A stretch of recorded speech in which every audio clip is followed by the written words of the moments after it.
Ladies and gentlemen, breaking news. We have some insane news coming out of the USA. Forgive me, Australians, forgive me. I promise you we'll get to some Aussie stories. But we're seeing a crazy situation where time to go, Joe Biden from Obama has said that he must step down as the Democratic nominee as early as this weekend. Donald Trump set to give his nomination acceptance speech to the Republican Party, which we'll be watching together in a second. Anthony Albanese goes to war with the CFMEU. The plot thickens as more details come out to the surface of what Donald Trump's would-be assassin, his background. The Switzerland is having a situation where they're rolling out high-tech $20 suicide pods. Insane. The head of the Secret Service remains completely unrepentant after the monumental security failure they've had. Who was shorting Truth Social stocks the day before the Trump shooting? Trump selects DJ Vance as his new vice presidential running mate. Who is he? Joe Biden comes down with COVID. Is his resignation imminent? Kevin Rudd, as ambassador, finally comes to terms with having to work with Trump.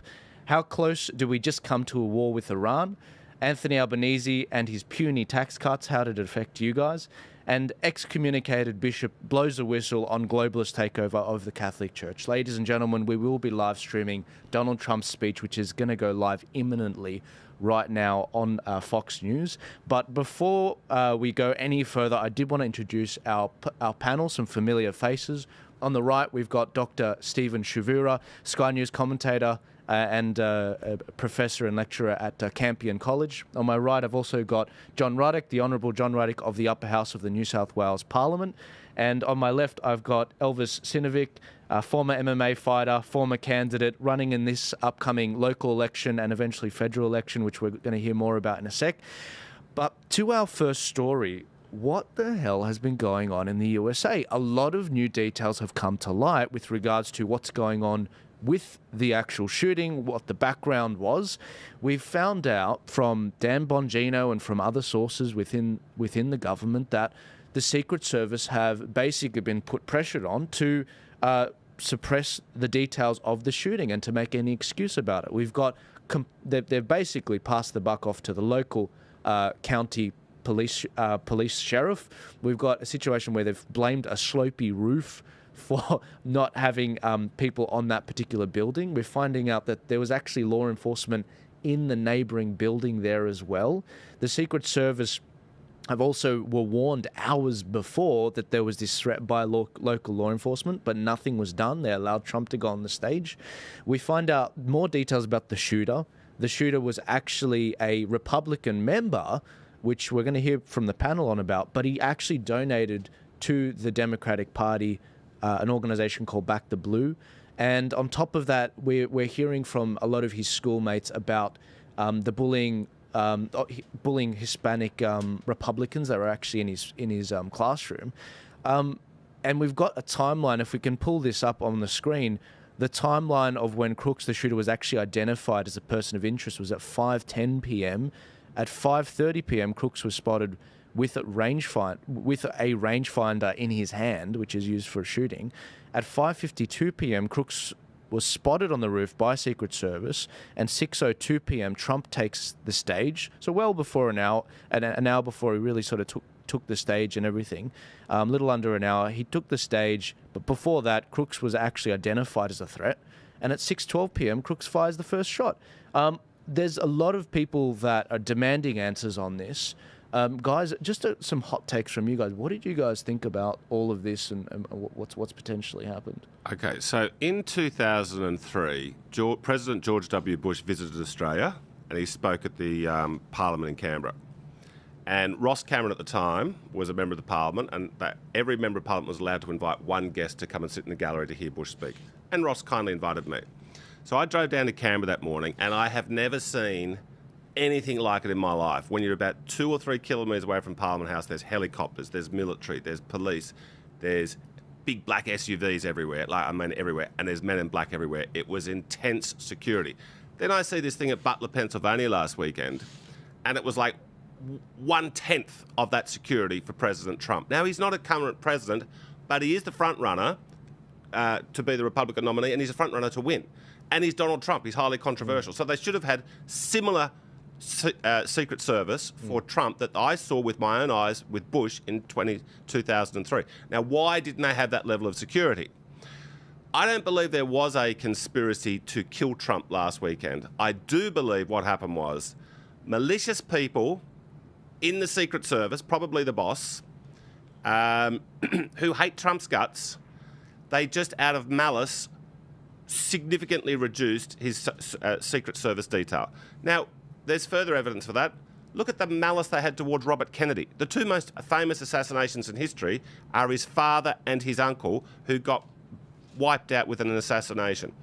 And they won't give Secret Service to RFK. I think they've changed it now after the events in Pennsylvania last weekend. That's right. So that's what I think that they and if they knew that it was going to result in a shooting, they wouldn't have done it. I don't believe it wasn't in their interest that Trump gets shot. Okay, would have made him a martyr for all time. So that's what I think is behind this. It was extremely unprofessional what happened last weekend. It should not have happened. I don't blame the Secret Service on the ground, but there just simply wasn't enough of them. Look, I kind of I don't fully agree. I think there's potentially malice involved and or a gross incompetence. Either way, it's not good. I mean, there are a few other things that happened. Nikki Haley apparently wasn't going to be attending the Republican National Convention, and then I think about an hour before it was announced that she would be attending the conference all of a sudden. So I think that was interesting. And obviously all the things going wrong with the Secret Service, their communication with the police, having the ladder there, the rangefinder, it's either mass gross incompetence. Yeah, that's what it is. Or there's malicious intent, whether it was they planned it or whether they allowed it to happen by not having this sufficient security and protocols in place to prevent this sort of thing. Yeah, Stephen. Well, I mean, I probably agree with John, but I don't think it's not a question of whether it was malicious or whether it was planned or whether it was just incompetence. It was both, and we need to draw a distinction between Trump's assassination being something that was intended and Trump's assassination being something that was planned. I think with the evidence that we've got, we can definitely say that it was intended, but we can't quite yet say that it was planned. Now, what do I mean when I say it was intended? We all know that some time back, Biden had a law passed that reduced the number of Secret Service officers that Trump would be able to use. We also know that on the day, the usual Secret Service officers that would be used, which we actually saw in a photograph the other day, basically 6'2" men who have been doing this thousands of times. For that day, they were replaced effectively by casuals, women, short women. Now, what I suspect is that these kinds of changes that took place were with the ultimate intention that it would be much easier at some point for Trump to be assassinated. So I think that this was intended, but I don't quite know that the evidence is there yet that it was planned. So it was a combination of both malice and also gross incompetence. Let's keep going through what we know, because as you know, guys, this is quite a developing story. Every hour we find new information out. So going to some of these slides here, this is just to put in perspective, you know, how close it actually was. This isn't exactly from the actual shooter, but you can see how the angle of Trump's head highly made a difference to being shot through the ear versus straight through the head. There's a couple of AI videos which they've used to reenact that situation, and it is scarily crazy just how close it got. I'm going to bring them up. I'm going to bring them up. I've got, if you want to follow all the clips I'm finding, guys, they're on X. As usual, Elvis, the internet is undefeated. I had to cut about 20 slides of memes out of this presentation because we wouldn't get through any of this. But here's the Donald Trump coming out and a photo from when they killed Osama bin Laden in there with the raid just looking at and just like, he's still alive. How is he still alive? Basically insinuating that they called the hit on him. Now, as if you haven't noticed, John Ruddick with the patch on his ear, this is where it comes from. People in the Democratic Convention are standing in solidarity with Trump. Many have written "fight, fight, fight" on their right ear with a patch because Donald Trump their leader's sort of been wounded per se. And I'm assuming that's exactly why you rocked up today, John. You didn't. No, I don't have a head out of story. the car. No, solidarity with Donald Trump today, and Okay, good. I stand with all political leaders who have been unfairly shot at. That's very good. Very good. But yeah, guys, look, there's the developing story that's been coming out is Biden saying he'll quit the race if doctors basically tell him to, and that's exactly what we've seen. Now, with regards to the shooter, I did mention a few facts about him. I have seen this photo floating around. It's not confirmed that he's trans. It's not confirmed that this is actually him yet. We're still waiting on actually whether this is a legitimate image, but I'm aware of many of you guys sending this around to me. This is the voter registration of him to be a Republican.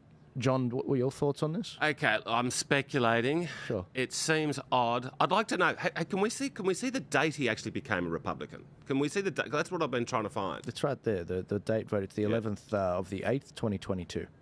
Oh, okay. Well, I was assuming that he'd registered as a Republican so he could vote. He hated Trump so much that he could vote in the Pennsylvania primary for Nikki Haley. But the fact that he's done it in 2022, it does add to that diminishes that possibility. Well, no, I mean, they pre-planning, like they know what's going on. They know when the votes are going to happen. They know how it happens every year. And a lot of these parties do jump in early and start planning ahead. Not unlike our election coming up. We've got a federal election supposedly coming up next year. But last year, I know a lot of the major parties were already canvassing for candidates and getting things ready, almost a year and a half well before it. So I wouldn't, that still doesn't remove that possibility from it. These organisations might jump on these sort of things to be well and ready, prepared for that sort of situation. I'm with you. I think that's the reason that he registered there. It's interesting because, okay, he might have registered on the 28th of September 2021 to be a 2021. 2021, the registration date. But he did actually bully many of his classmates for voting for Trump candidates, as well. And Hispanic, there was one Hispanic classmate, he was saying, but I'm Hispanic, I like Trump. And he's like, well, you should hate Trump, because of what he's doing to your people. Well, that's so and this is the problem, there's conflicting evidence on this. However, what's not conflicting is the fact that he did donate $15 to back the blue. And, this is he's put his money where his mouth is. And this was in January 20th, 2021. So this is actually before he even registered as a Republican, if that tells you anything. But he did also feature in a BlackRock video as well, which was supposedly showing off some of the good work that supposedly BlackRock's funding. It's funny because we can't really find many videos at all of him online. There's like no social media presence, but we can find him appear in more BlackRock videos than anything. And his father is a behavioural therapist who was shocked by all of this. And I do believe his mum's in a similar field, which I don't know, Stephen, if you have any feelings on behavioural therapists. I don't see one, so I don't know. No, I have no feelings whatsoever. No worries. Yep. I suppose I need to see a behavioural therapist about that. You don't have to throw them under the bus. Look, and the other thing I will bring up, which I definitely want to hear you guys take on this. And again, sorry for this. Is a very free-flowing, guys, and we've got a lot of different information coming in, and it's hard to verify a lot of it.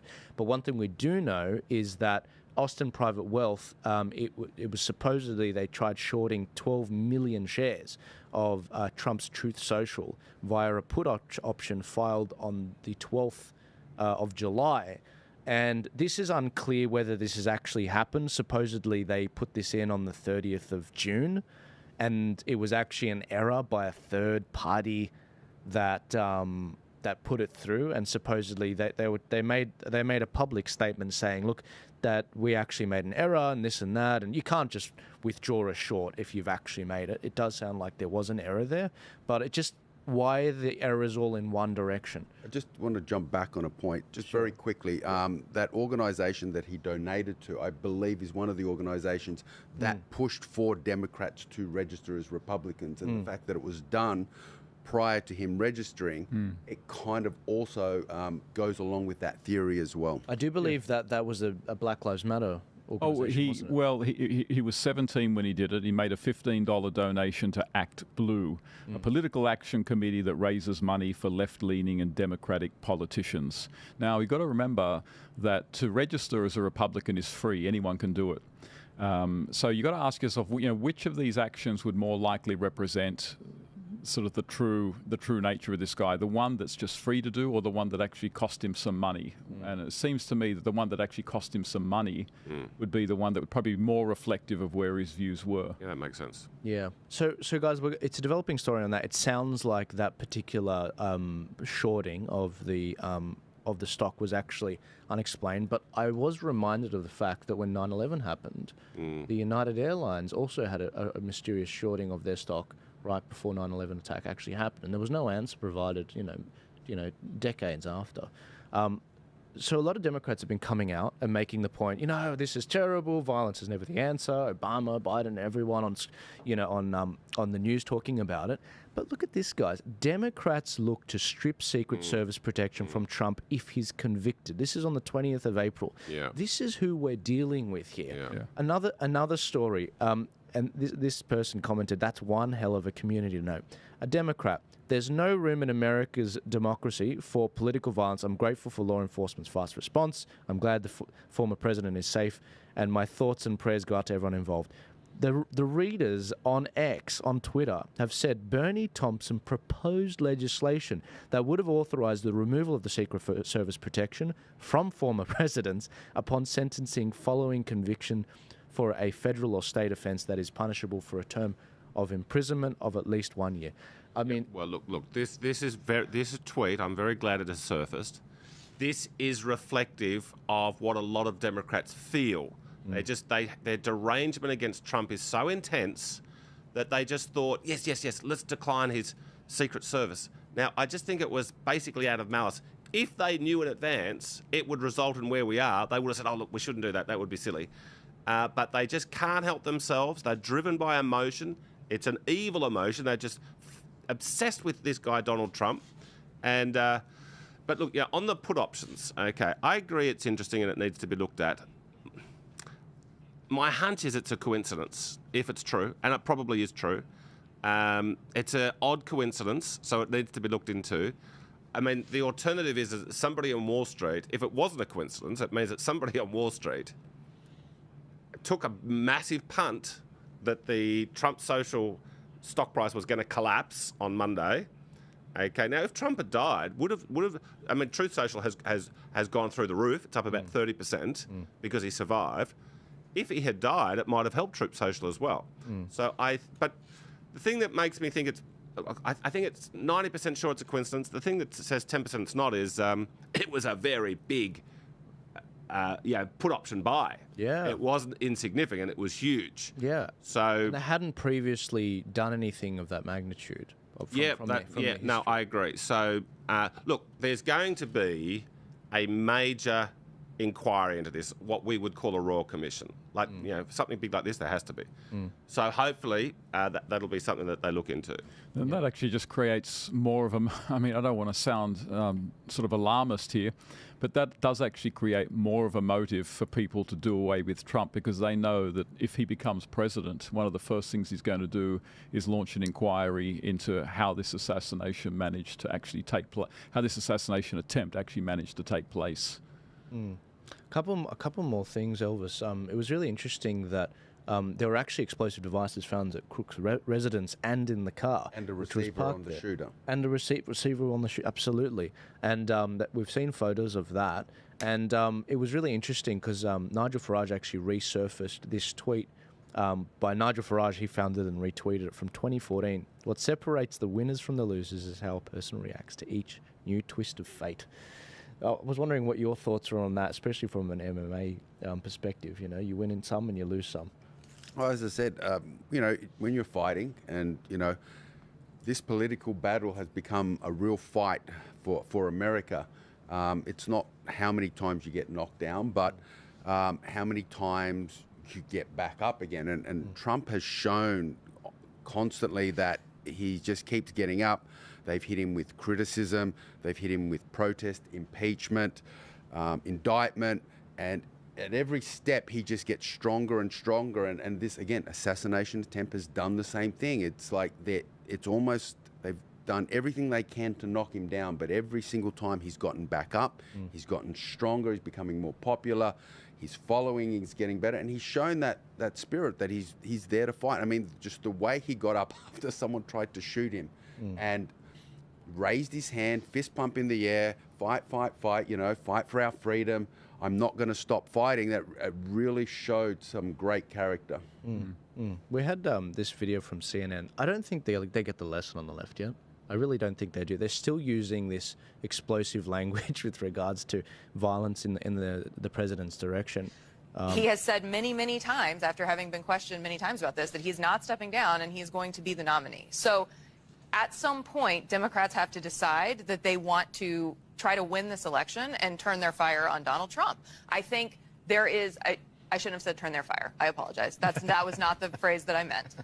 They need to turn their focus on Donald Trump. It takes a second to readjust. And on top of this, our own ABC News, who receive $1 billion every year in taxpayer funding, if Donald Trump wins the presidential election, he'll have an army of 10,000 recruits at his disposal to help implement his controversial agenda, the conservative battle plan to give Trump unprecedented power. This is alluding to the brown shirts, surely, Stephen, right? Well, it's a sign that our social divisions are so furious and bitter that we cannot but see one another now not as opponents but as enemies, and it's just baked into the way that so many think, how so many express political reality.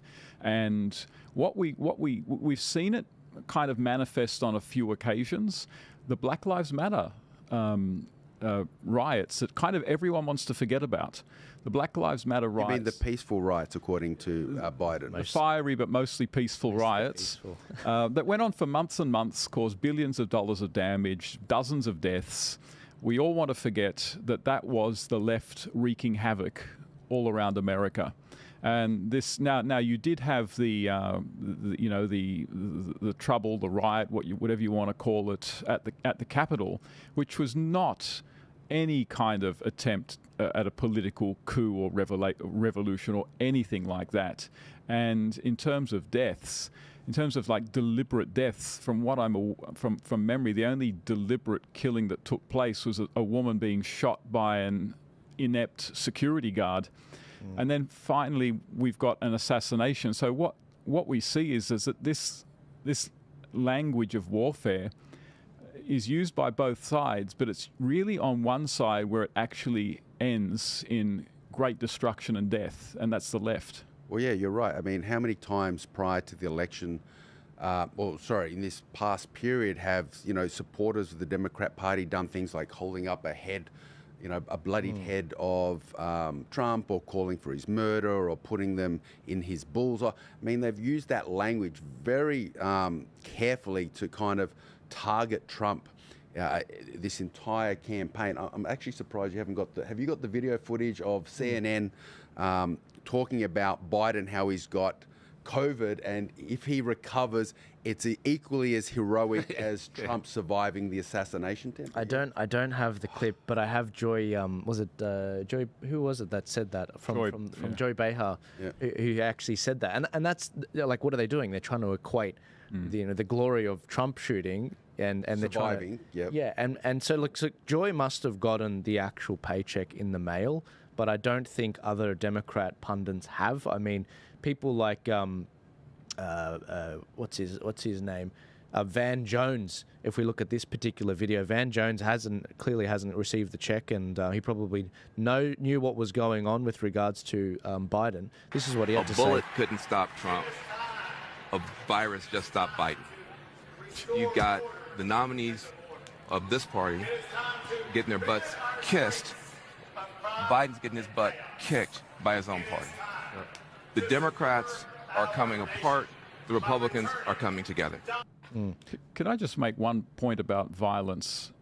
Violence is baked in to the ideologies of the left. It is baked into it, and it goes all the way back to Karl Marx and Friedrich Engels' Communist Manifesto. The whole idea behind that Communist Manifesto was to encourage the working class to rise up. And the last couple of sentences of the manifesto are something like this, like, we communists disdain to conceal what our plans are. We openly say that the only way that we can achieve our goals is through the forcible overthrow of the existing means of production. The forcible overthrow, it's violence. And that is just baked into the left. So it's hardly surprising that the left is far more prone to engage in violence than conservatives nowadays. But not even when they lose, when they win. Even after the recent French elections, when the left and the socialists got power, how did the left celebrate in France? By ripping the place up, by destroying the place. But it's the media that portrays the right as the violent side of the political sphere. It's crazy. You see, like as you mentioned, it's in as part of their culture. But the media doesn't show that, doesn't portray that. They try and portray it as, you know, a person's right, whereas no, the right side, the conservative side, they're the violent side, they're the dangerous side. That's why, you know, we have to disarm them and take away their rights to protect themselves. And they just don't understand the difference between protection and forcing violence. Yeah, funny you should say that. I was going to throw it to you, John, in a sec.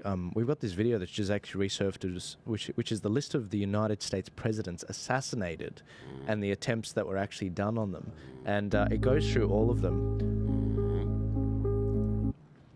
Turn the music off. Always done by Democrats. Andrew Jackson, 1835, survived. Abraham Lincoln, 1865, not survived, Republican.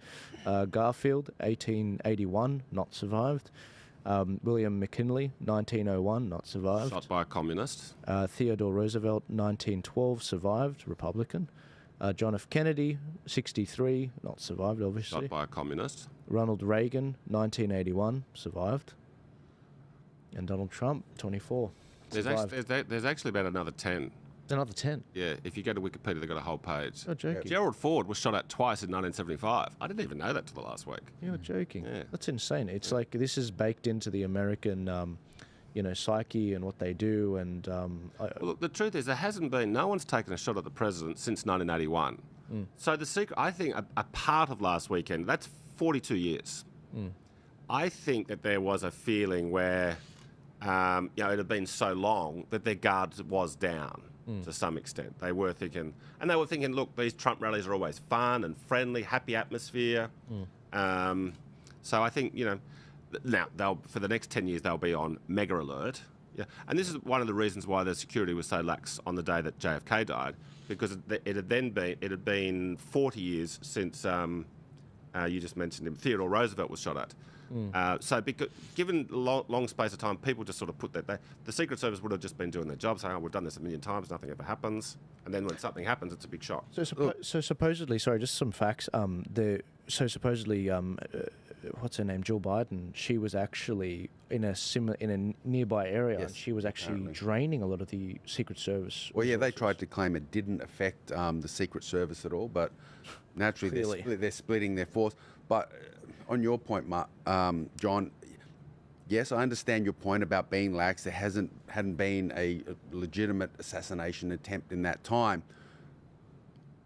But once they saw something, it should have changed on the spot. Like, I understand, you're relaxed, you're not expecting something, but as soon as something untoward starts happening, wheels should be going into motion, and they didn't. They really didn't. And then that's... the Secret Service... And that lax really doesn't explain that. Well, except for the DEI hires, which is appalling, I thought the Secret Service did a pretty good job on the moment. Within about 2 seconds after the shot, someone said, Trump, they said, down. Trump goes down, they jump on top of him. I thought the guys in the immediate presence did a pretty good job, except for the DEI hire. I agree on that point, but those shots should never have got off. Let's be honest. Of course. It's appalling. A lunatic had been lurking around for an hour. He was on their radar, and he gets within 150 yards of Trump. It's just unbelievable. Let's point out that the shooter that, the Secret Service that shot the shooter was on a sloped roof shooting towards another sloped roof.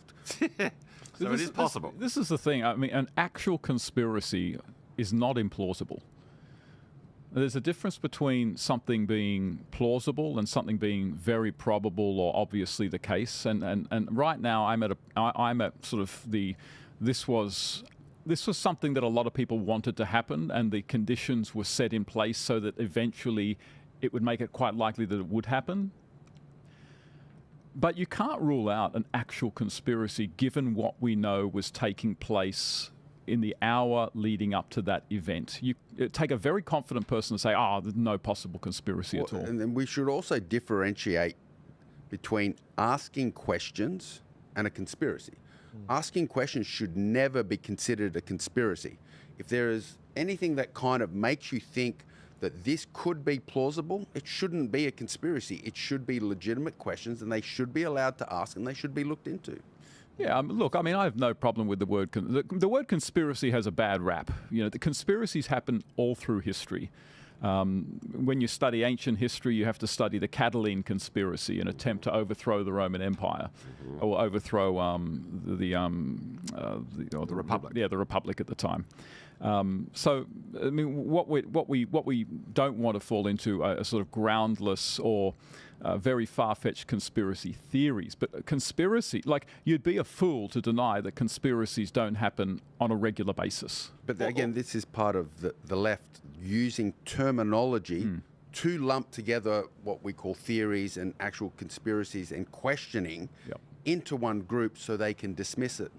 I mean, and that's, as we mentioned earlier, the left's use of language to control the narrative. So we've got to keep that in mind. Questions, conspiracy are fine, but they will add the word theories so they can lump it in with lizard people, flat earth or whatever, so that they can discredit you and they don't have to listen to your questions or what's going on. And sorry, I didn't mean to interrupt you, John. The best definition of a conspiracy is simply a concealed plan. Yeah.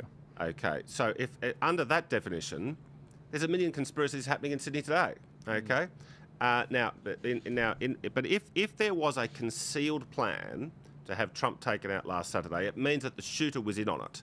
Now, this shooter, we don't know much about him, but we know a bit about him, and he certainly does strike us as a lone deranged nut. That's what he certainly comes across as. So I don't think that if there was a grand conspiracy, that they would have used this nut. I also think if there was a grand conspiracy, they wouldn't have missed. Okay, so I think that there was, as Stephen was sort of indicating, look, we've seen the Democrats try to propose legislation to deprive Trump of any social security. We know what was in their heart. If there was a conspiracy, it was a soft conspiracy in that they reduced his Secret Service to a significant extent, and there was only one hope. There was only one motive they had for that, which was to sort of encourage a nut to go and do it. I'm going to disagree on one point you made there, John. I mean, that was very well elucidated. I don't think the shooter had to be in on it for a conspiracy. Okay. He could have been manipulated. You can have a third party, and it's been shown many times in history where they've done that. They manipulate someone to act in a certain way, whether it's used through psychology, through drugs, through repetition, to think a certain way, to act in a certain way, and then allow it to happen.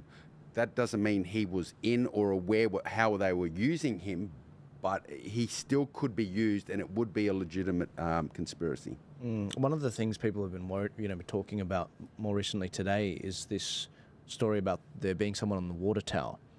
If you guys haven't seen anything about that. I have. I've got a couple of...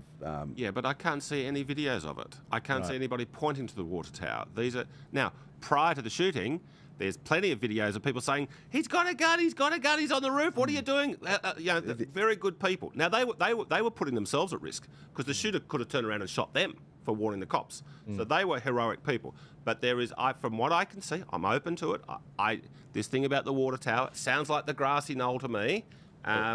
What's going to happen is there will already be people out there writing books about this. There's going to be a new cottage industry, and people are going to write books but there's probably going to be 10 books written, and 2 or 3 of them are going to make the authors millionaires. That's what's going to happen. Just a quick one on that water tower. It wasn't that someone was seen on the tower. That's how it's come about. It's looking at footage of the bullets that missed Trump. There were some that apparently hit the railing and some of the people in the stand. And by looking at the angle of those shots, they've suggested, again, it's a theory, it's not definite, that there possibly could have been a second shooter on the water tower. So that's where that idea has come from, that questioning. Not because anyone saw him, not because there was something there, but looking at the footage, there's some footage on X and I'm sure a few other platforms. I've got some of it here. Which actually shows the bullets hitting the balustrade, and they use that to say it had to come from a particular angle. And if you want to really see something that said, take a look at what happened. All right. So supposedly that's a black figure there on the tower when this happened, and it's all going down. And they actually took this from Milk Bar TV's one. Wow. So the guy that did all the different angles, which I'll bring up. He's great. And supposedly that on one of those, that was where they found that. I'm trying to find the full, but everyone's been like, hang on, what the hell is going on with all this? I'm trying to find exactly where I found this, and it's not completely implausible. I mean, I was looking at the actual angle of the water tower and where Trump was gesturing. See, Trump's there, he's facing the crowd, and he's gesturing at this particular screen, and the water tower's well above the screen up there. And I thought, look, well, if he's turning right, it is possible that the ear, where his ear was, it actually did go through it like that. But again, look, maybe it was another Secret Service person. Maybe even that Secret Service was the one that killed Thomas Crooks. We don't know. This is a cry for more information, and every day we're getting... no one knew there was someone on the tower. You know, that really only came out in public knowledge really now. It's come to the surface. But that, you know, who knows? It may have been one of the good guys. It may not have been. I don't know. Again, it just raises more questions, and this is why it needs to be looked in. In terms of Crooks' motives, it's hard to believe that if the media didn't have some strong evidence that he was doing this from a right-wing motive, that they wouldn't have come out and said that very, very strongly with plenty of evidence right from the beginning. That is, you know, if there was good reason to think he was obviously doing it from a right-wing motive, the media would have been all over that straight away. The fact that they just haven't really offered that much on that particular issue suggests to me that there isn't that much or any evidence that he was doing this from a right-wing motive, and all the good evidence that we have suggests he was doing it from a left-wing motive, and so the media don't want to talk about it. Yeah, look, guys, we can speculate till the cows come home. I think in a week we're going to have a lot more information about the shooting and what happened with all this. The Secret Service, this whole cover-up, supposedly Biden's administration have actually pressured the head of Secret Service to be like, shut this down, suppress this, which is why many of these people, many of them are going to Dan Bongino, who used to be in the Secret Service, and he is really annoyed with some of these people saying, why don't you go on record? Why don't you put your name on the line? This is worth it. I mean, everyone in Congress wants the Secret Service to be secure because they all think they're going to be the president one day. The idea that they're not going to work to actually get some improvements and their version of a royal commission into this, an inquiry, is asinine. But more interestingly, what do the Democrats have to gain from all of this? And before I go on, guys, for all of you listening on Instagram that are a little bit frustrated because it's only portrait, come over to X. There's hundreds of us watching live right now, over 200 last I checked. Go on to X, go right now, go to Twitter, click the link in my bio, go over there. You're being censored on these other pages. And last time I did a live stream, we reached 2,000 people on my only 5,000 follower Twitter account. So go on to X. We're not being censored there. Retweet it if you're listening on Twitter. Now, to the breaking news that I started the show with before, guys. Joe Biden, the story has come out that he could resign as soon as this weekend. This isn't from Joel Jammal. This is actually from Newsmax, and this is exactly what was actually said on Newsmax, where Carl, according to multiple Democratic sources, this is happening all of a sudden. Everyone said it would happen gradually and then all at once, and that's what's happening. According to my sources, President Biden has agreed to step down as the Democratic nominee. Oh, man. It will happen as early as this weekend. A speech has been drafted for him. He will continue on as president, is his intention. He also will not, I'm told, endorse Vice President Harris as his successor. They're hoping that he will endorse an open process in which the convention will be open to Vice President Harris and a few other candidates in Chicago to pick the Democratic nominee for president. The belief is that Vice President Harris is already looking at potential running mates to go to Chicago with a full ticket, including one possibility, Andy Beshear, the governor of Kentucky, and perhaps the governor of Pennsylvania, Governor Shapiro. Other possible candidates who are being talked about include Gavin Newsom, the governor of California, perhaps Gretchen Whitmer, and again, the vice president running. On the first ballot, the regular delegates would be allowed to vote under this agreement that's being talked about amongst the president and high-level Democratic officials. The regular delegates would vote on the first ballot. If there is no winner on the first ballot, the so-called super delegates would be allowed to vote on the subsequent ballot. This decision was reached, I'm told, all of a sudden because of the high-level pressure from Nancy Pelosi, Barack Obama, and others, and as well as the decision of many of President Biden's top aides that there was no path forward for him, that he would not be able to win this election, win the general election, and therefore he's stepping in. John, can you explain your not only your take, but this whole superdelegates thing, which I think the audience would appreciate? So that clip we just saw was on Newsmax. Newsmax is to the right of Fox News in America. Now, why would they have this big breaking news? Well, I'll tell you why. The speaker was Mark Halperin. Mark Halperin used to be a really big deal at the Washington Post, which is very much part of the liberal establishment. And he got Me Too'd out of the Washington Post, so he's ended up on Newsmax. So the point of that story is to say, what he says is, I think we can probably bank it. It's probably factual. That means Biden's gone this weekend. Now, he might have a change of mind because, Joe and Hunter and Jill might change their mind. But it's looking... Look, when I went to bed last night, to put the favourite to be to put $1 on Joe Biden to be the Democratic nominee paid about $1.35. I wake up this morning, $1 on Joe Biden to be the Democratic nominee now pays $8. So that basically tells you it's over and out for Joe Biden. Now, Joel asked about what the superdelegates are. So in about a month, 3 weeks, we have the Democratic National Convention. Yeah, 19th to the 22nd of August, which we'll be covering. So the viewers will remember we had the primaries earlier this year. Now, they weren't very dramatic primaries because there was Joe Biden and just two other candidates. They didn't want RFK to run because he might have won, but they didn't have any debates. But Joe Biden officially won the primaries. And all those, what those primaries actually really are is they are an election in every state, in the Democratic Party in every state, to say who are our delegates to go to the National Convention. And they all voted for pro-Biden people to go to the convention. Okay. Now, but the superdelegates are people who aren't elected to the convention. They are people who get a free pass there. People like governors, former presidents, sitting senators. I think there's a large number of them. I think it's about sort of 700 out of about 4,000 delegates. Now, what they have said is, because they want to pretend that it's a democratic process for whoever the candidate is that they end up with, which I think good chance will be Michelle Obama. No one agrees with me, but we'll see.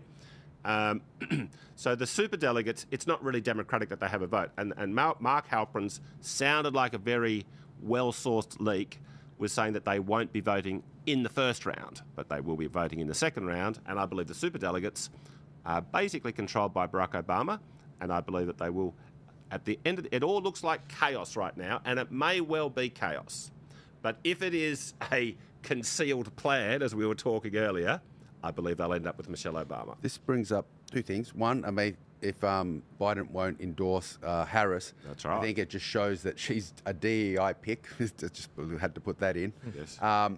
The question I had, which hopefully you're familiar with, is they mentioned that they have a ballot. So does that mean they can only vote for the candidates on the ballot? So would that mean we would know in advance who's on the ballot? Because I'm with you. I think Michelle is probably their best option moving forward. But does she have to be on a ballot? And if she's on that ballot, would we know about it?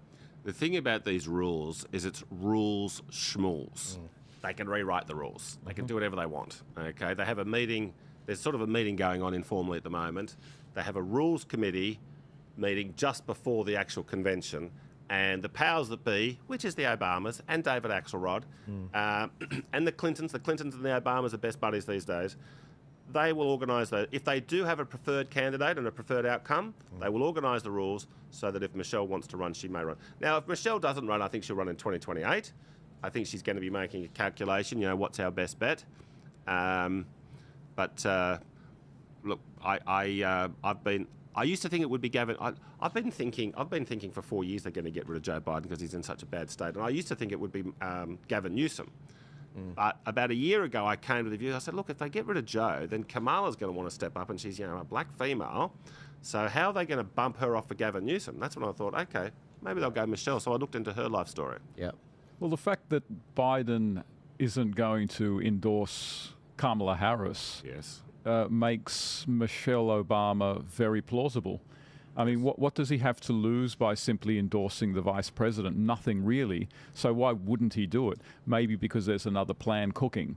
Yeah. And obviously he's very close to Barack, and so it may make a lot of sense that in actual fact the plan is that Michelle's going to come in. The last polls I was looking at this morning showed that out of Kamala Harris and Michelle Obama has a better chance of beating Trump. And if, look, at the end of the day, they will pick whoever they think has the best chance of beating Trump. That's it.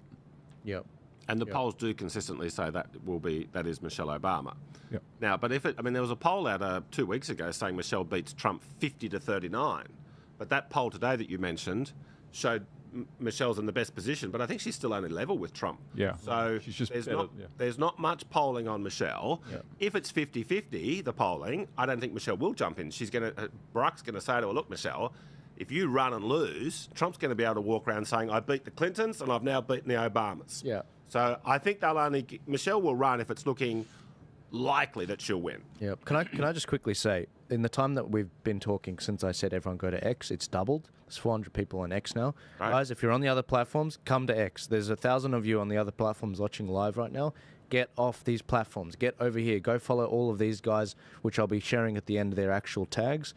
We need to get you onto X, off these platforms, onto my Rumble as well, so that we can't be actually censored. But I just want to say a huge thank you to you. What we're waiting for right now is I've got an eye right now. If we can bring up just the image, we're listening to. I'm watching all of these dancers in Milwaukee, just basically this whole time waiting for Trump to come out. In America right now, it's roughly about 8:30, 9 o'clock now. We're getting late into the night. Trump is going to imminently step on stage. I don't know exactly when, but I can give you a certainty it is within the next hour, so maybe even the next 30 minutes. So stay tuned. I will put that up as soon as we have it. But if you're listening, give this a share, get it out there. We're going to bring Trump up as soon as he comes on to accept the nomination. He'll probably speak for 30 minutes to an hour. But moving on, just to make sure you guys get this. If you didn't catch it from what John was saying, just like in 2016, what they did to Bernie Sanders when I was actually a Bernie bro back then, and I was supporting him. I saw how the delegate process was completely scammed and twisted. I saw exactly what happened with regards to the super delegates that Hillary was winning more of, but Bernie was kicking her ass with a lot of different votes. And it wasn't proportionate. Bernie won something like 16 million votes in the primary, and Hillary won 21 million, but there was all these skewing of the debates, with the questions being leaked out to Hillary Clinton from Debbie Wasserman Schultz, the chair of the Democratic Party at the time. I remember all this stuff, case in point, because I was backing Bernie at the time. I was a Democratic there's socialist. A confession, viewers. Many.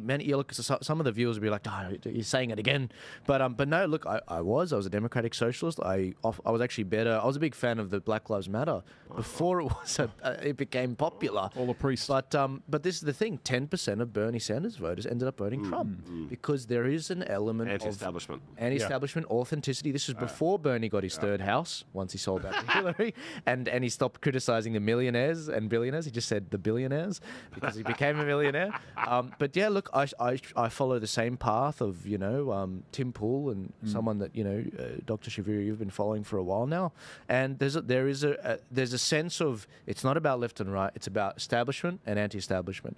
And I think that's why people get annoyed when they see people like Nikki Haley tying themselves to Trump, because there's a sense of inauthentic smiles and a policy. And now she's speaking at the convention. As Elvis said before, in an hour she was talking. But going back to what we were talking about with regards to the presidential nominee, we've got to give credit where it's due. And Vivek Ramaswamy actually nipped it in the bud in this particular debate clip months ago. To be your nominee. We know. Sorry, give me a sec, guys. I also want to close with one message to the Democrat Party. End this farce that Joe Biden is going to be your nominee. We know he's not even the president of the United States. He's a puppet for the managerial class. So have the guts to step up and be honest about who you're actually going to put up so we can have an honest debate. Biden should step aside, end his candidacy now, so we can see whether it's Newsom or Michelle Obama or whoever else. All right, just Mr. tell us the Ramaswamy, truth so we can have an honest debate. Wow. And there were clearly signs. I mean, we know that they didn't commit to a vice presidential debate because they said it wouldn't be fair. We don't know who's the vice president yet. Nominations haven't concluded. And it's like they were always intending on doing this, but they were keeping their options open until the very day Trump accepts the nomination, which is right now. I mean, I guess, do we know they were always intending on doing this? I mean, let me put out a counterfactual. Let's say Biden wound up doing quite well in the last debate. Would we be having this conversation? No, I reckon that was an audition. Yes, I think you're right. So it was always on the table. Look, I think what the best case scenario for the Democrats would have been that they could run Biden again. He went for the debate, and as you say, that was the audition.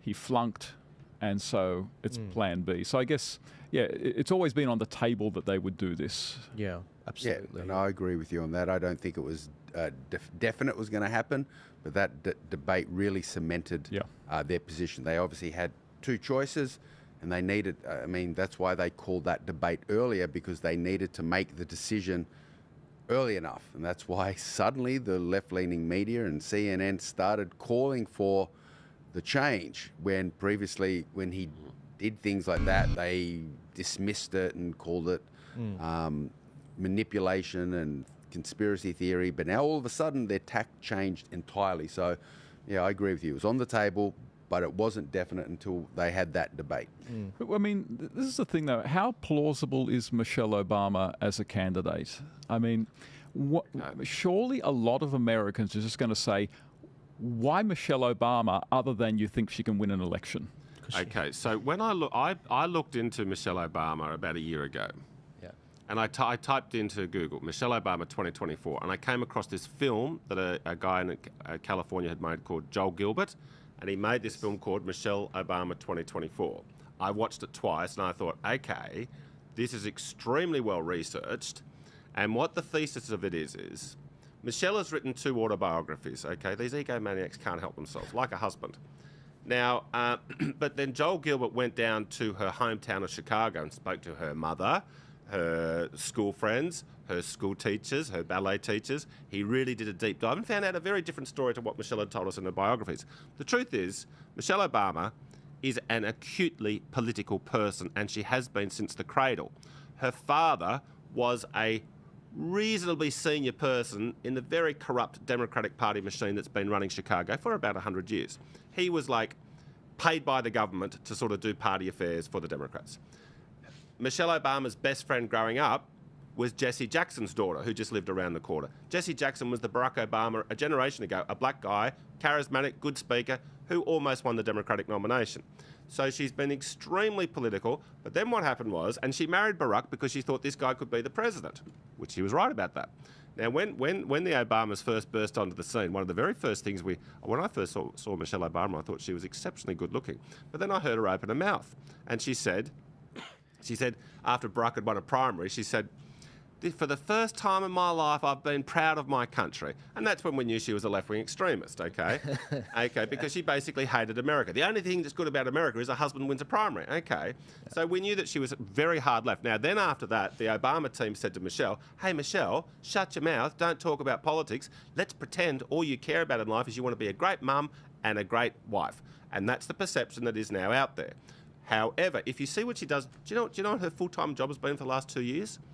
George Soros gave her about $30 million to be the head of this organisation that walks around the ghetto and poor places and gets people who are likely to vote Democrat, gets them to register to vote. That's the most partisan thing you can do in America, and that's what Michelle Obama's been doing. So let's see how it unfolds in the next few days. So that's the thing. It kind of reminds me of, this is going to be, you're going to think I'm drawing a long bow, but the voice referendum, where opinion in favour of the voice was quite high before people actually knew anything about it. Yes. The vibe. Exactly. And so you might find something very close to that again, that no one, as John said, no one knows anything about Michelle Obama, other than that she's a good mother and a good wife. And that's wonderful stuff. But the more, and of course, the Republicans will have their file, and they are just waiting to pull the trigger. Oh, no, look at the language I just used. They're just waiting to push the button. Oh, I did it again. They're just waiting to do something to release all this information as soon as she's announced as a candidate. Yeah. They're ready for it. Yeah, it is astonishing. It's like if you get into bed with the right person, then you can run for president. You know, it's just like, isn't that a shock? All these sinful metaphors we're using. What is this? No, well, I think you're right, Stephen. You're a bad man, Steve. They recognise if Michelle could have contested, if she wanted to be the president, she could have contested. Sorry, guys. I think President Trump is walking out now. This might be a false alarm. I am just watching. Let's watch the lead up. Oh, here we go. Oh, it's good that it's live music and not audio, because it might get me nuked in some place. Okay, he is getting on stage. Ladies and gentlemen, reshare it. This is the time you've been waiting for. We've been filling up until this point. I knew they were late, which is why I started the stream late. So President Trump is officially accepting his nomination. That's my understanding. And we're going to see a situation where he actually gets up and probably speaks for an hour. This is his first really, really formal speech. He did speak another time. I didn't see his comments. But, yeah, this is really his first formal speech. Is that a My Pillow on his ear? It is. I was about to say, his bandage is much better manicured than yours, John. I'm sorry to say it. He doesn't cut it. I'm a cheap imitation. Yeah, that's... I love it. And always wearing that red tie, as I mentioned earlier. I was looking for my red tie and realised they didn't have any in my closet because of Labor have ruined red ties for me. Now let's hope Melania comes out. We haven't seen her all week. Yeah, supposedly that was a security thing. I was reading an article about that. Her and her son, Barron. But I saw some great memes about this pillow thing on his ear. Like when you order a pillow on Temu. That's right. They're calling Barron a future emperor. All right, guys. You know what? We'll be right back. Oh, look who it is. Hulk. Hulk. I got to turn this off because of the audio, guys. Sorry. I will keep track of this. Sorry. Maybe I didn't bait you into that. I thought he was walking out as if it was MMA. But anyway, look. I did want to show you this video because a few people have been sending this to me live while I've been on. And please do send me stuff, guys. You can send me stuff at joel@thearkpodcast.com, joel@thearkpodcast.com.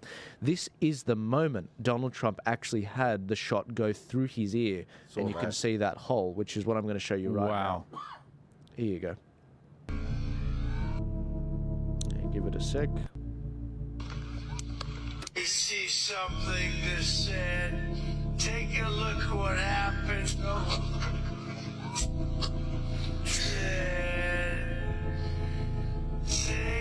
a look what happened.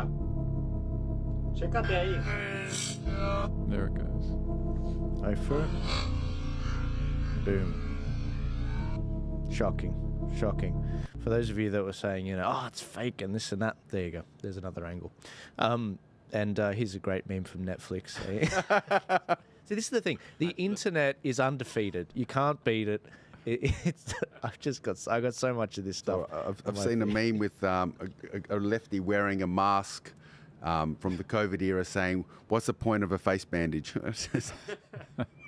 Honestly, I've just got too much. I've got too much stuff on my feed. It's nuts. If you want to see this random stuff, I don't leave comments. I just repost on my Twitter. I'm still getting the hang of it, but yeah, guys, the amount of information that's there is nuts. I did want to go back to I'm feeling a little bit more, guys, but some of you haven't heard about this. I did want to go back a step to the diversity, equity, and inclusion topic. Microsoft actually laid off a DEI team, and its lead wrote an internal email blasting how DEI is no longer business critical. On Sunday, I did a live stream and I played a video which actually showed that they are trying to get 30% recruitment of women into the Secret Service. I was shocked when I saw that. I was like, of all the institutions, that is not the one to be messing with. And it was really interesting, wasn't it, that when Biden's been walking around, he never has women in his Secret Service team. It's always tall, white men. Well, yeah, because reality hits hard. And we saw that just the other day. One of the women who was supposed to protect Trump came up to his neck, if that. The DEI is just a weird kind of groupthink that has taken over the last especially 20 years, and it's grounded in the idea, which is completely false, that there are, particularly when it comes to female appointments, that there are no essential differences between men and women. And if you actually do believe that there are no essential differences between men and women, then there is no good reason why there shouldn't be just as many women in any industry as there are men. And that is kind of what's feeding this. And no one wants to say, sorry, there are essential differences between men and women. Obviously, there are always exceptions to the rule. And as long as people don't have the courage to just say that in boardrooms, then you're always going to have moronic DEI hires. Well, the problem with DEI is it isn't just men and women. Obviously, it's, the color of your skin, your ethnicity. What happened to merit? I mean, honest, when you're hiring someone, it should be about merit. Can you do the job? How well can you do the job? Well, merit is white supremacy now. Literally, they say things like that. I do get that, but then are they saying that white people are just better at everything? I mean, if you're calling merit white supremacy, then you're saying that white people are better at everything. And that's not the case, because there are many other hires that have demonstrated this isn't happening. Like, DEI is just an attempt to manipulate things when it should be about merit, regardless. I mean, that's one of the libertarian policies is we are colorblind. Yeah. Your color, your sex is irrelevant. It's what you bring to the table. But some of the attributes that we would say constitute merit are literally being called white supremacy or whiteness. So efficiency is called whiteness.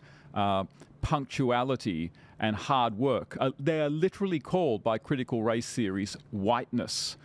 And so there is this sense that the whole idea of hiring people grounded on merit, if you really peer beneath it, say the crazy critical race theorists. All right, Stephen, I need you to weigh in on this. So we were talking about colonialism and how it's all white supremacy and competency is white supremacy. So a while ago, I remember Tim Pool talking about how someone was seriously trying to make the argument that time is colonial and colonial thinking. Yep. Now, I Googled that and my university just came out with something. Oh, yeah.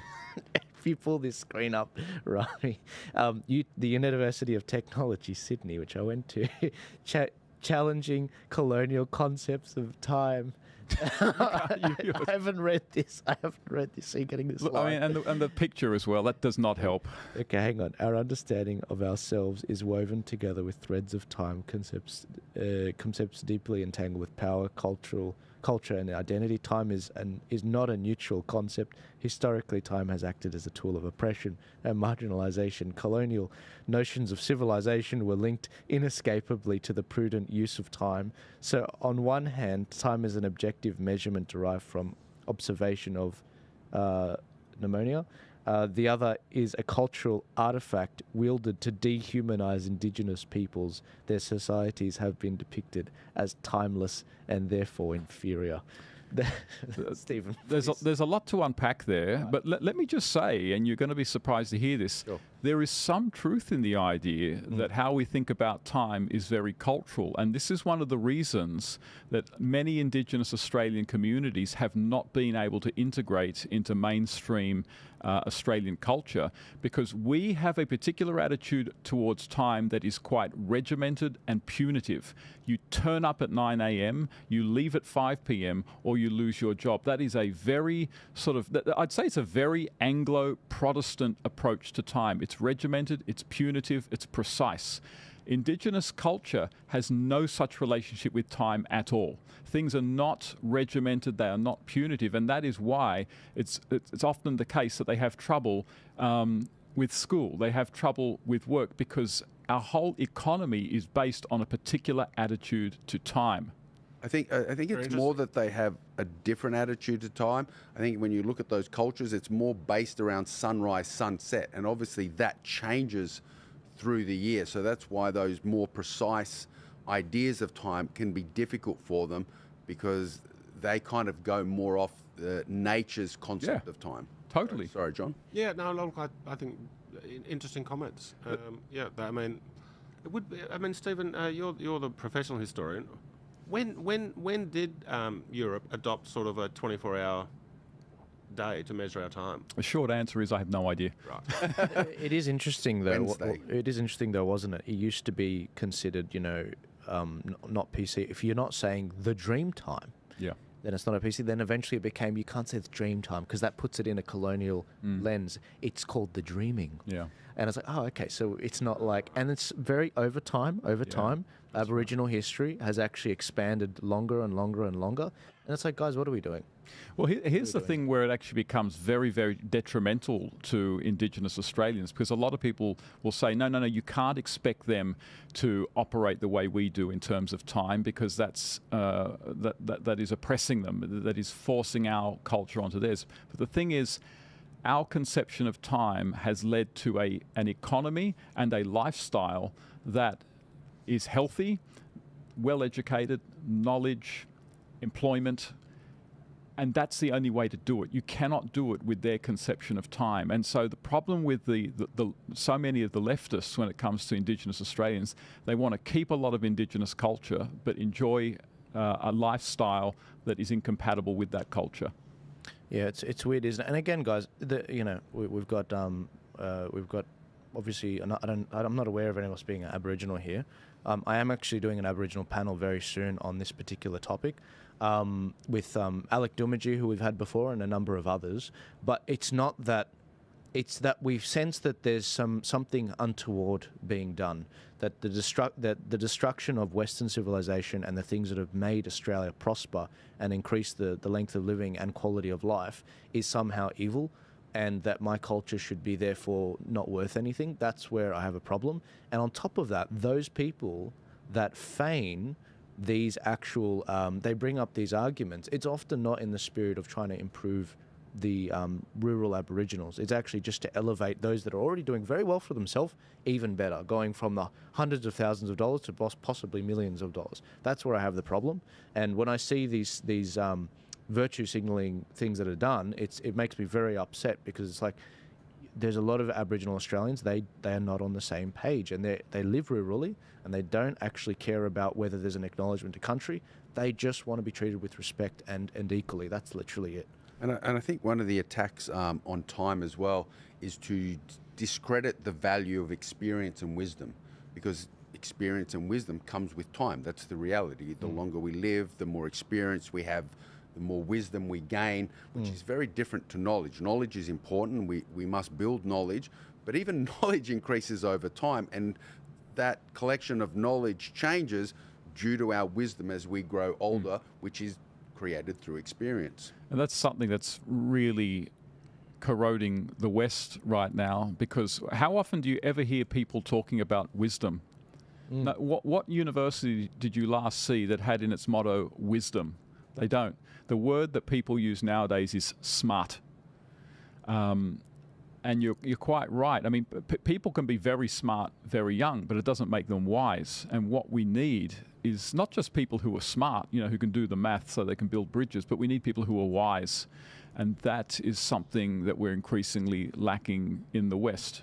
Yeah. And they attach smart to the word education.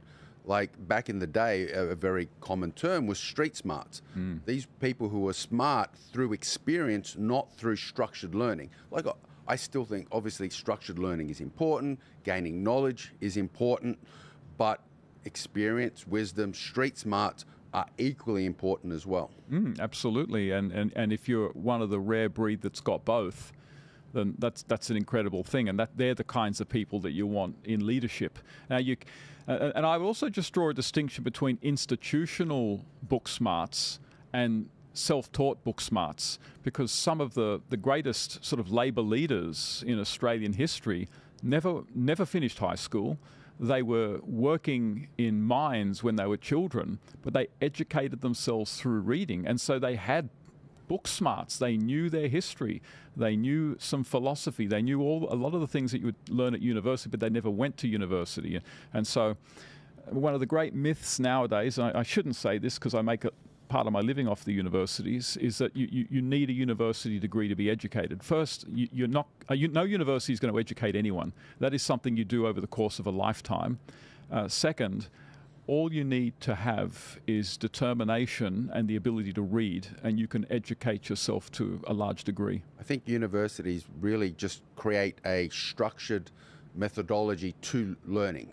They do help in that regard. I think because one of the things I learned when I went through university is everything I learned at university, yes, it was very important, useful, it created a lot of knowledge, but my degree really didn't help me once I got into the industry. I had to start learning from scratch. Even though I had a lot of knowledge, I was in the IT industry, had a degree in information technology. I learnt, machine code and programming and all sorts of different things. But when it came to the real life, I got my first job, I had to go back to the start learning again. And, speaking to some of my seniors and employers back in the day, they gave a very simple explanation. A degree just demonstrates that you're willing to learn. That's really the strength of it. Mate, I think you're even being a bit optimistic there, to be honest. I'm just saying back in the day, I think things have evolved and changed now. Yeah.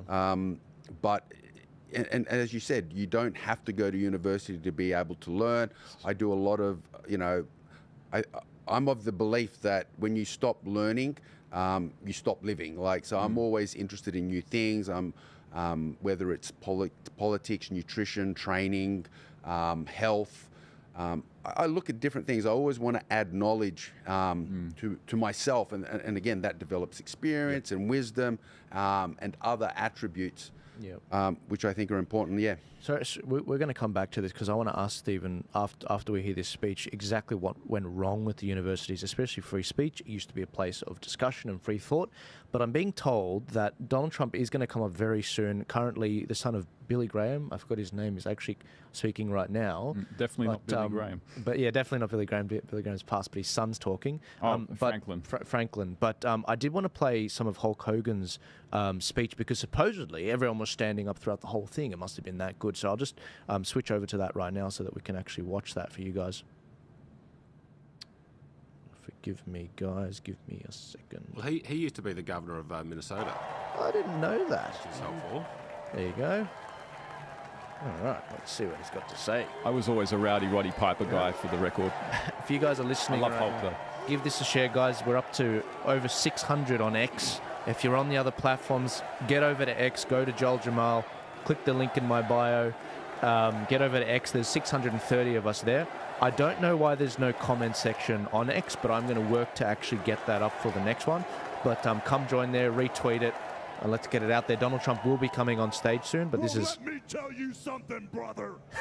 All right, I'll try and keep it down. You know something? When I came here tonight, there was so much energy in this room.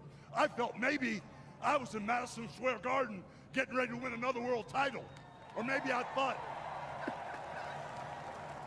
The vibe was so intense, the energy was so crazy, it felt like maybe I was gonna press that no-good stinky giant over my head and slam him through the mat, brother. But what I found out was I was in a room full of real Americans, brother. And at the end of the day, with our leader up there, my hero, that gladiator, we're gonna bring America back together. One real American at a time, brother. Hulkster.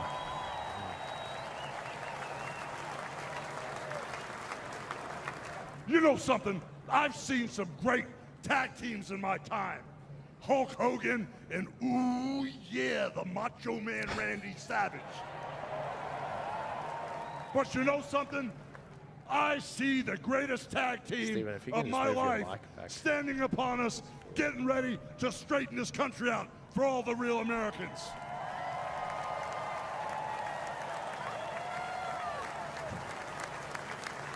You know, even though you guys are real Americans, you better get ready. Because when Donald J. Trump becomes the President of the United States, all the real Americans are going to be nicknamed Trumpites. Because all the Trumpites are going to be running wild for 4 years. So with the power of Donald J. Trump and all the Trumpites running wild, America is going to get back on track. And like Donald J. Trump said, America is going to be great again.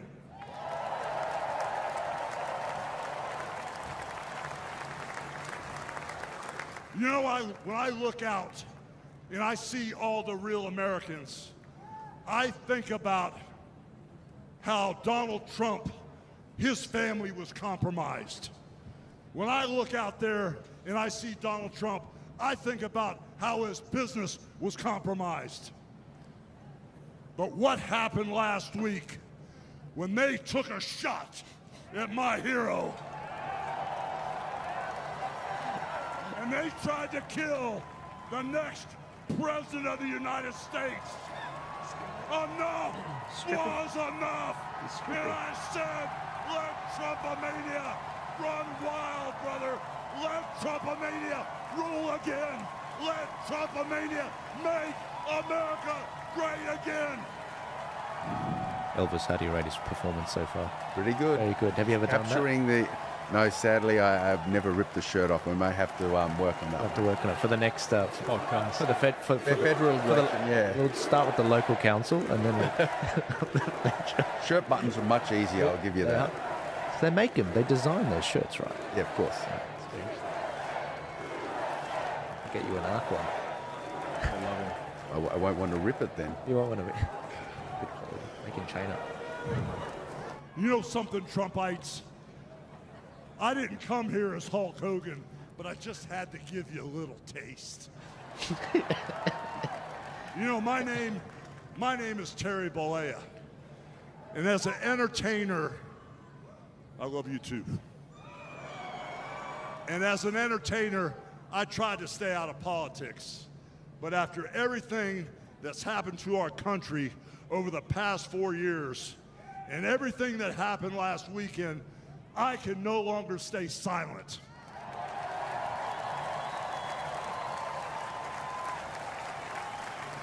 I'm here tonight because I want the world to know that Donald Trump is a real American hero. And I'm proud to support my hero as the next president of this United States. He loves it. Who wouldn't? You know, guys, I've known Donald Trump for over 35 years. You know, hold on a second, hold on. I just had a flashback. I just had a flashback, man. This is really tripping. You know, the last time I was up on stage, Donald Trump was sitting at ringside at the Trump Plaza. I was bleeding like a pig, and I won the world title right in front of Donald J. Trump. And you know something? He's gonna win in November, and we're all gonna be champions again when he wins.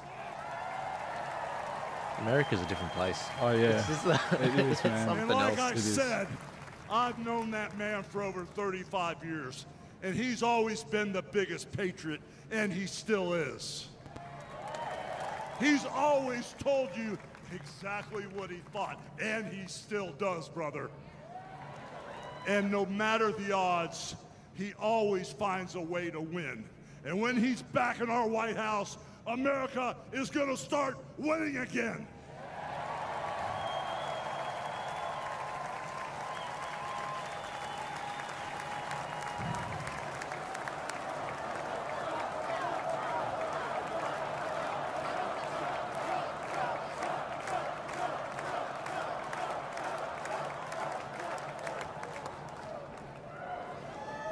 You know, guys, over my career, I've been in the ring with some of the biggest, some of the baddest dudes on the planet.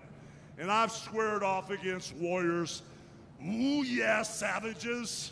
And I've even, like I said, body slammed giants in the middle of the ring. And I know tough guys. But let me tell you something, brother. Donald Trump is the toughest of them all.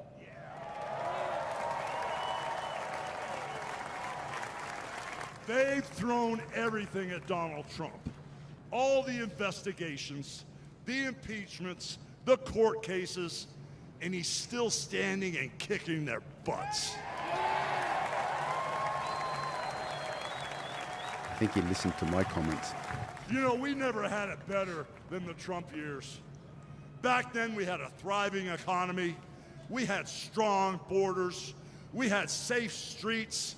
We had peace and respect around the world. But then we lost it all in a blink of an eye. Crime is out of control. The border is out of control. The price of food and gas and housing is out of control. And the only person who can clean this up is Donald Trump. Same thing we're seeing here. Yeah. You know, guys, I really, really love this country. And I've lived the American dream. And I want my kids, your kids, and all those little teeny Hulkamaniacs out there to live the American dream too.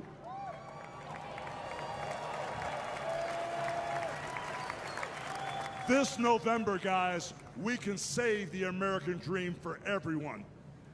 And Donald Trump is the president who will get the job done. So all you criminals, all you lowlifes, all you scumbags, all you drug dealers, and all you crooked politicians need to answer one question, brother. What you gonna do when Donald Trump and all the Trumpomaniacs run wild on you, brother? God bless you, and thank you. Classic Hulk Hogan. Yeah, that was pretty good. Yeah. Very similar ideas to myself. Like, I used to be a professional fighter, obviously MMA, UFC. Didn't have a lot of interest in politics, didn't get involved, but the last couple of years kind of changed that. So. Yeah. Yeah, absolutely. I think that's a lot of people. I mean, that's my wife. She had no interest in politics whatsoever until Trump sort of came in and she just started noticing things. And then one day I put her on to Tim Pool. I said, I just listened to this guy, because she was asking me all these questions. I didn't know the answers. And Joel had told me about Tim Pool. And so I put my wife, said, just listen to Tim Pool. He'll give you the answers. And she became a political fanatic. Now, she knows more about what's going on than I do. But I think millions of people are just like that. Yeah, my wife's the same. I was a late starter here. COVID kind of got me looking at what was going on. Why is the government doing this? Why are we not stopping these things from happening?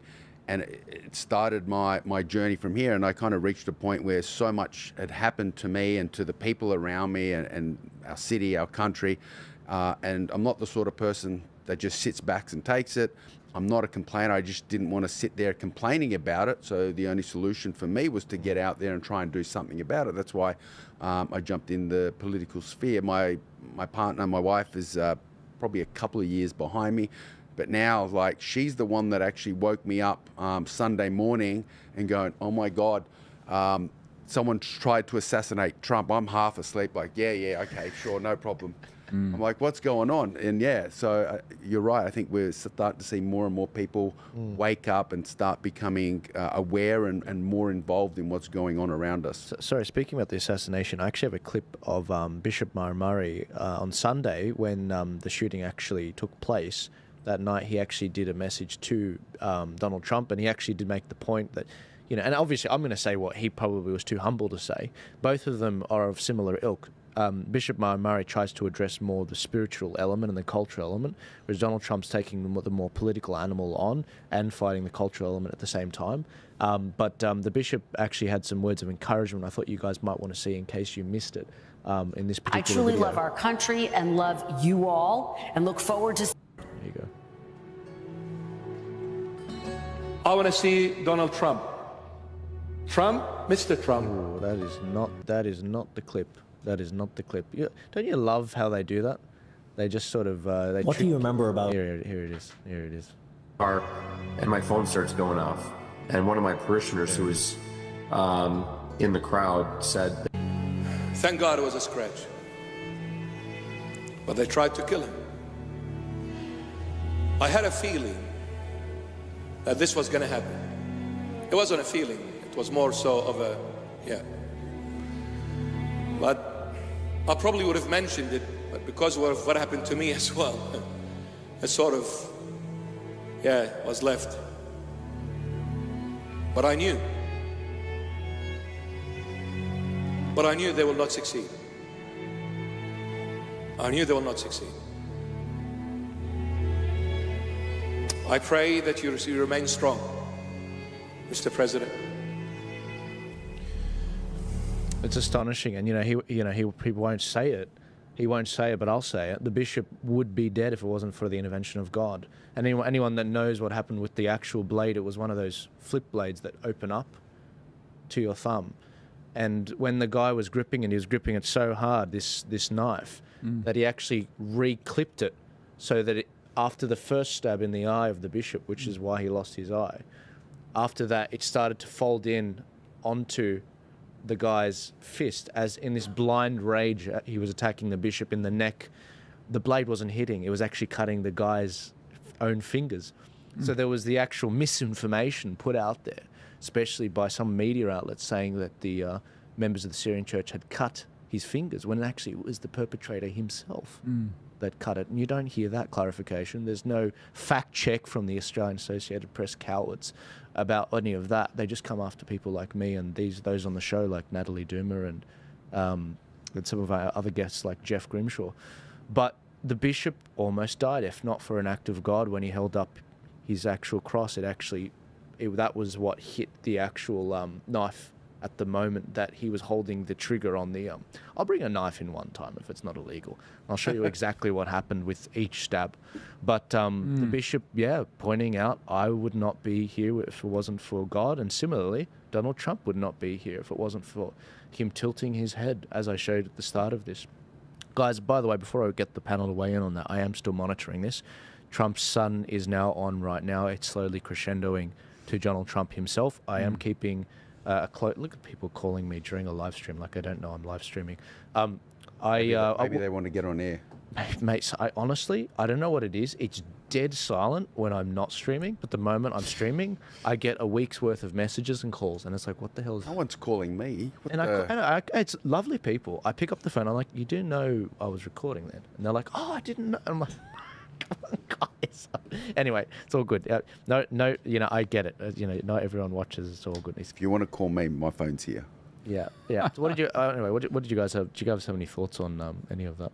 Well, look, I will just say I do think that we are at a point in modern Western history where there are some very evil forces at work trying to bring society away from what I would call a created order, more powerfully now than they have been in a very long time. The family is being undermined.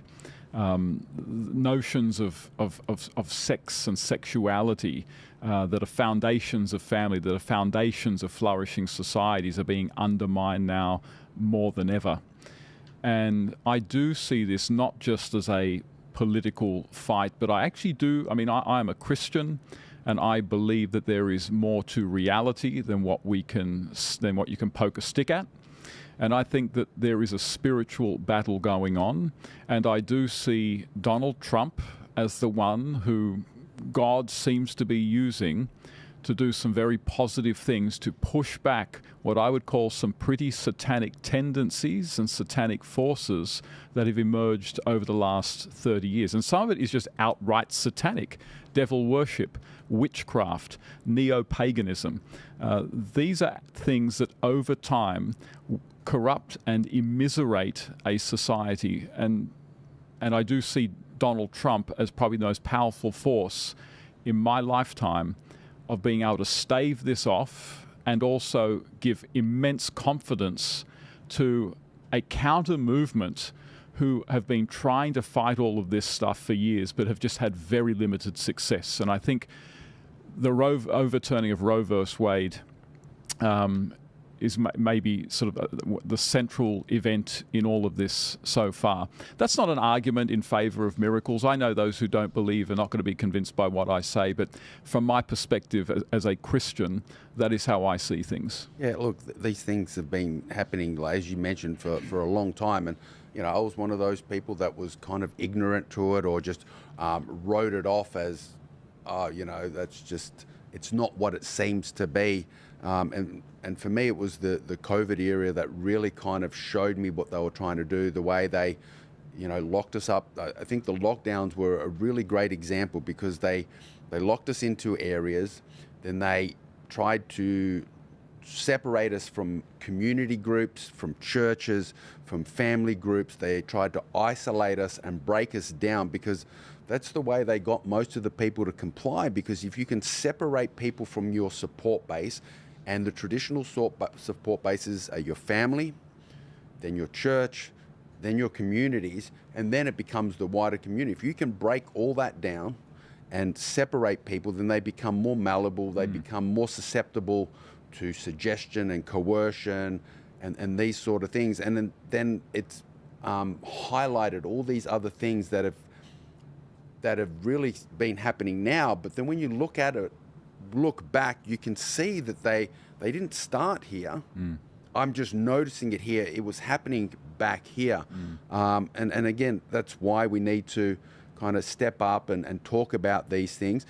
And that's also why they're bringing in a lot of these new legislation, such as mis and disinformation, and because they don't want us talking about us. They do want to separate us, and they use the idea of safety and convenience, but it comes under the banner of control. And it is. There is something underlyingly malicious about what they're doing.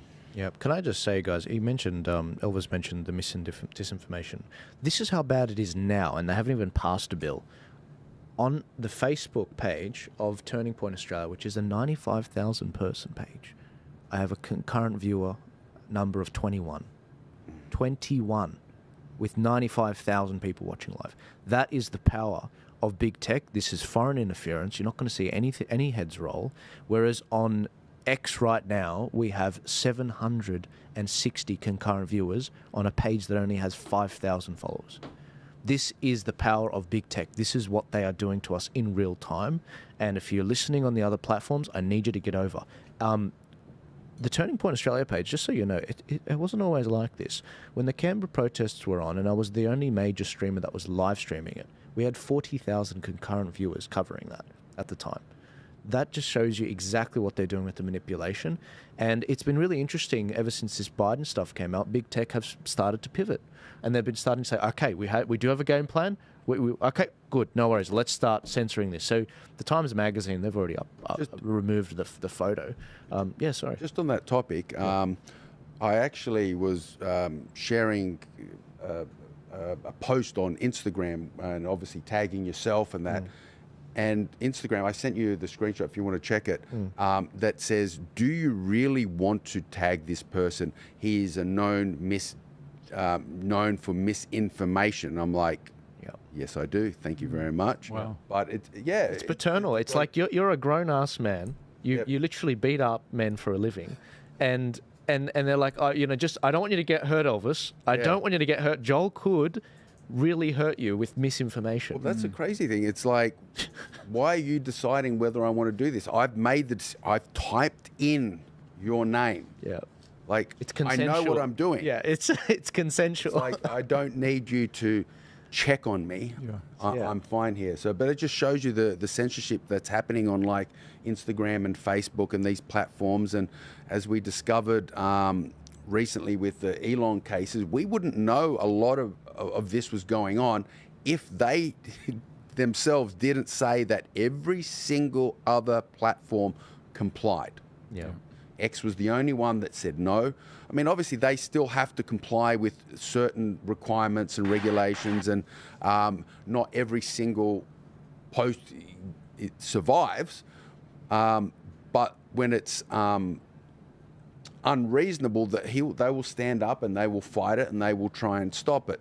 I mean, there's only so much you can do, but X is the most effective platform for free speech that we can use at the moment. I know in the US they've got Truth Social, but we can't get it here. Yeah. Whereas Rumble's pretty Twitter good here. Rumble's fantastic great. for video as Just well. recently, we can get Truth. Oh, really? You can download the app. You can download the app. Awesome. Very good. Something to add. Speaking of Elon, I'm glad you mentioned him. Sorry we're jumping around all over the way, guys. We're still watching, Trump will jump on live soon. But Elon Musk actually said that he's donating $45 million to Trump supporting PAC monthly. $45 million a month. I mean, it's a different world over there. The total Australian budget for our elections is like 200 mil. Well, the interesting thing about all this is, in 2008, 2012, 2016 and 2020, that's 4 presidential elections in a row, the Democrats' funding has been like massively higher than the Republicans. Okay, and that was all fine. But now that Trump's got more funding, we've got to get big money out of business. Got to get big money out of politics. Got to get big money out of politics. So now that the tide's turned, they don't. These Democrats, they're always now. When the Democrats were getting much more funding, because Republicans believe in free speech, and a political donation is an act of free speech, we didn't complain. We didn't say the system's wrong. We just said, well, we've got to go and work out how to raise more money. And Joe Biden's been out there saying, because none of the mega donors are giving any money anymore. And he's saying, it's terrible, it's terrible. Well, this is how you got elected, you fraud. Yeah. Well, it's astonishing. Absolutely. And just before the debate, I think, wasn't it like George Clooney raised like $27 million for him as well? Wasn't complaining about that. That's right. But that also brings up that Hulk Hogan was saying the same thing as Elon. Elon, not long ago, was like, you know what, I want to remain impartial. I'm not going to make a commitment to either party, until things started to change and he started to see the direction that the US was heading in. And he's like, well, now I have to take a stand. I have to make a choice. And that's obviously why he's supported Trump and the Republican Party. And after the assassination attempt, now are donating that $45 million monthly. Yeah. Yeah, I think did he call, I may have heard this wrong, but I think Elon called it like a death cult or something, this DEI.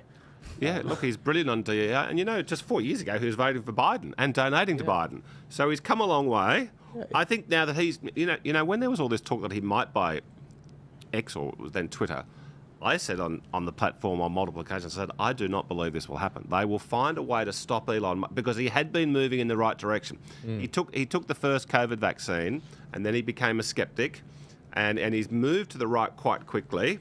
I thought, look, they will not let him buy this. It's too much of a powerful thing. But then he goes and offers such a massive overvaluation for it that the shareholders, if the directors had said you should not accept this bid, it would have been criminal negligence, okay, going against the shareholders. So he bought it, and everyone said, he's bought a white elephant, the advertisers will go. And Elon Musk said, look, if the advertisers go, they can get lost. I don't even need them. I'm not doing this to make money. Go F yourselves. What a great man Elon Musk is. Yeah, and we need more of it. And that's the real question. Where does that come from? Is it from his South African heritage? I think there's something to do with it. There's a bit of a reality that he understands there. Yeah, I think that's... Yes. Because it's interesting. DEI almost got... who knows? I reckon it was a contributing factor, because I reckon they were turning a lot of Secret Service people away because they wanted to reach their quota of 30% women in the workforce. But just this, before I keep forgetting to bring this up, this is from the US Secret Service. This is a post they did 2 weeks ago where they had a Pride Month special with those in the force. And you can watch this and listen to them opine about how hard it is to be in the Secret Service and paid what they are, and be a part of the LGBTQ community. Guys, this is what your focus is. There's something wrong, and no one wants this. No one. This is look, 1,300 views on their particular video. No one actually wants this. They just want you to do your job, do your competent job, and defend the president. And they almost got the president killed, in my opinion. I mean, the rank. If you listen to some of the analysis from Dan Bongino and also some private military contractors, that one that Patrick Bet-David interviewed, you can hear them poke the holes in exactly what was done versus how it was used to be done by the Secret Service under the Reagan years. It's disgusting. They can't holster their weapon. They're not getting the president off stage. Who cares if he wants to fist pump? Do your job. Get him off there. Get him out. And you got to protect him. But they kept him on the target. And one of them was even ducking for cover behind the president. Shocking.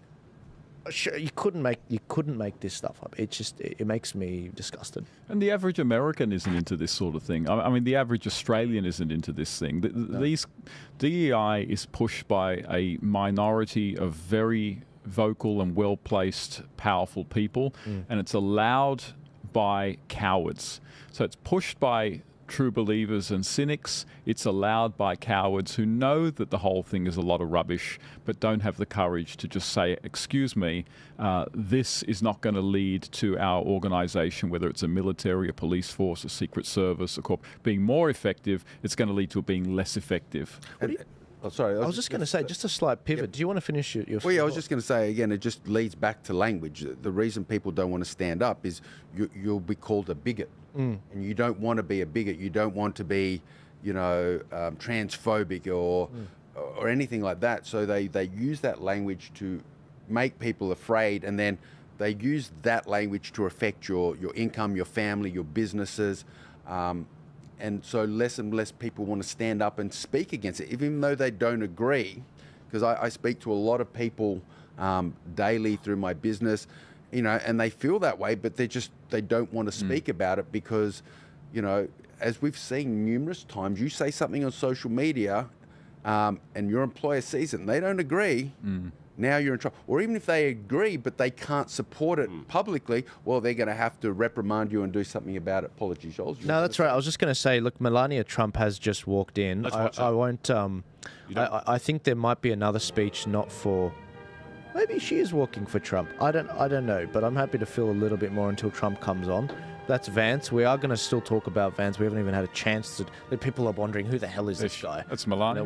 Yeah, that's Melania. So she literally just walked in, guys, and obviously the media do what they usually do and be like, "Oh, where's Trump? Where's this and that? His wife's abandoned him," and bastards. Anyway, I'm going to mute this now because I don't know what music they're going to play. Joel, I'd like to say something, please. Which is.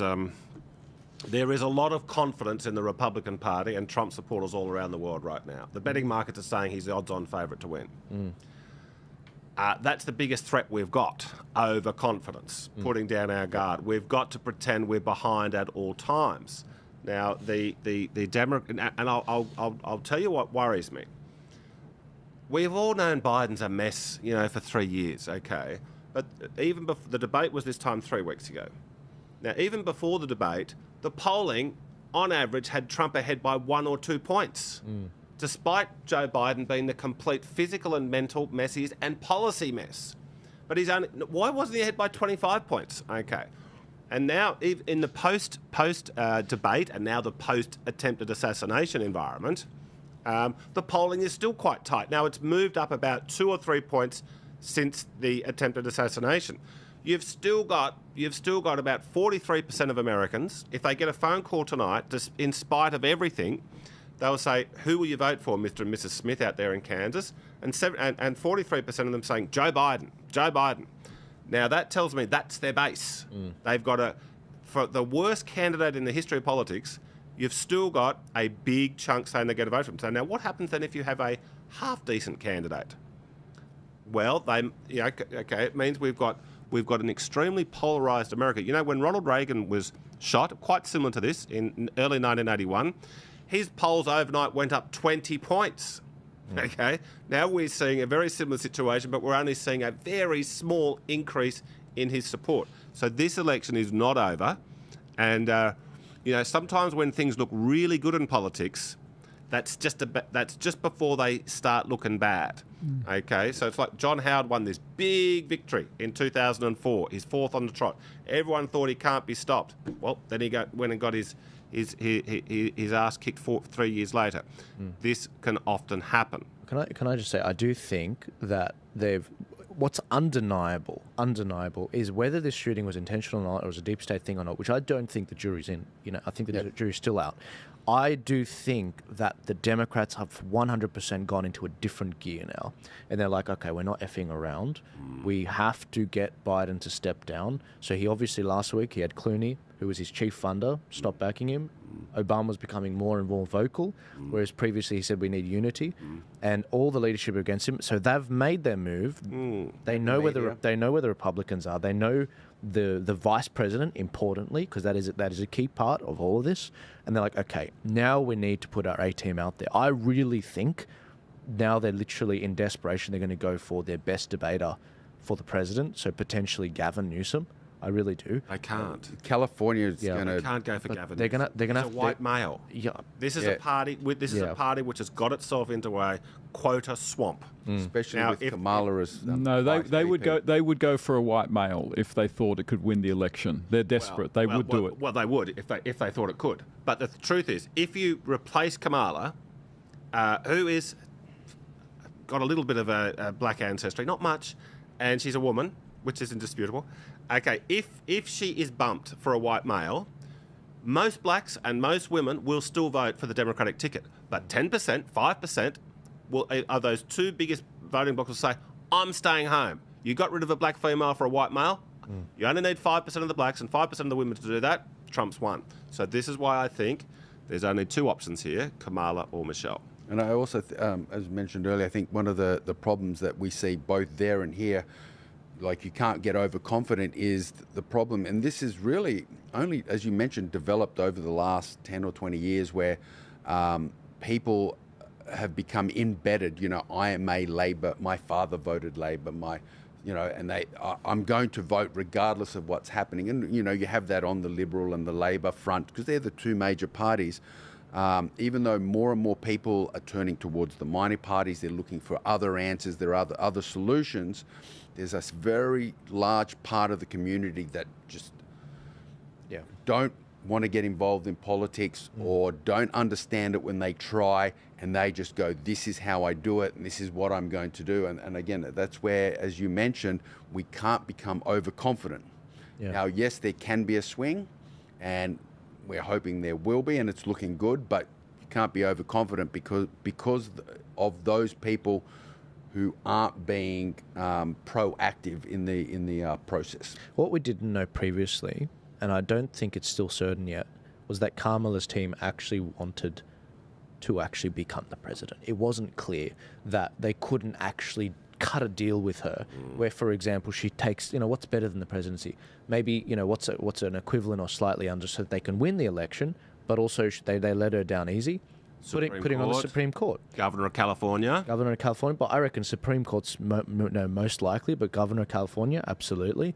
And I do think there's a version of this where she wants Biden to step down, which is clearly what she's done, and it's a fact. And where they're actually like, okay, well, what's our superior ticket? Yeah. Well, our best debater is Gavin Newsom. It's beyond a shadow of doubt, he is their best debater. He won a debate where he had all the facts against him with Ron DeSantis, who was basically the number 2 of the Republicans, other than Haley. And so when I look at that and I look at this, the way this is panned out, they are going to, if they are serious about this election, because it's perfectly possible they're not serious about this election. It's perfectly possible they're like, you know what, there's no way we can win this. The man was shot. Everyone's galvanizing behind him. It's perfectly possible they're just like, you know what, we'll miss this one. But I don't think they can afford to. Well, they can't. I don't think they can. And I think they'll put their A-team. And that's why I think they'll put their A-team. Well, they know they can win it, though. They can't go with Kamala. They are frightened of a Trump presidency because they are frightened that Trump will do to them what they did to him, which is endless legal scandals. Now, they couldn't get Trump on anything. They had to... imagine being in business for 60 years and they went through absolutely everything and they couldn't find a thing. Okay, they had to make up obvious garbage. Yeah. Now, so I think Gavin Newsom would probably be, in terms of who would be a good president. Look, he looks like a president of the United States. I agree with that. But I think that his plan will be, I think he quite likes the speculation, but I think he'll be looking at 2028. But I think the Democrats are absolutely not going to say, oh, well, we've accepted we've lost this. Yeah. They're worried about going to jail. They've done so many extremely corrupt things against Trump And they now Trump, when he got elected in 2016, one of the first interview he gave was with 60 Minutes. And Trump had said a million times, lock her up, lock her up. He's asked on 60 Minutes, what are you going to do? And Trump just said, oh, look, that was all in the campaign. Let's move on. We're going to put all the bitterness behind us. We're not going to do anything. We're not going to do anything. And I think the Democrats looked at that and said, oh, that's cool. Okay, if you're not going to do us, we'll do you. Yeah. And I also worry if they do get to the point where they realise that they are actually going to lose, they're going to plant landmines all around the bureaucracy. So that when Trump comes in, this is going to blow up and make Trump look bad. So I tell you who I'm very impressed with in Trump world is Stephen Miller. Stephen Miller. He's the one who is really, really out there to say, look, on this occasion, we absolutely have to drain the swamp. We talked about it last time, but Trump didn't know his way around Washington. Look, he'd barely been in Washington. He'd walked off Fifth Avenue. He gets elected the President of the United States. And he had a good heart. He had good intentions. But the people around him were 50-50. He had some good people, some swamp creatures. He trusted the wrong people. On this occasion, I think he's become a political person very, very quickly, and I think he now will know his way around Washington. To quote Winston Churchill, men who ride wild tigers dare not dismount.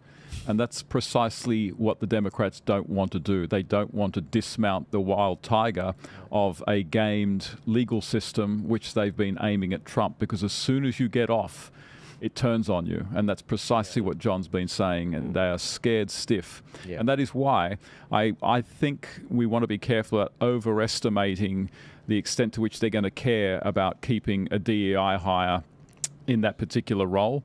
The only thing I would say would rule out Newsom is not that he's white or a man, is that there's just so much ammunition against him on the state of California. That's a good point. Now, John is correct. They will lose maybe 5, maybe 10% of voters if they don't go with a DEI, but they'll also gain voters as well with a really decent, credible candidate, and so they have to factor that in as well. And I completely agree. And it is a fact that Trump. It's quite plausible that Trump will lose this election. Like, we forget, Trump is as hated as he is loved in that country, and there are a lot of people who are going to go to that ballot and they're going to say, something.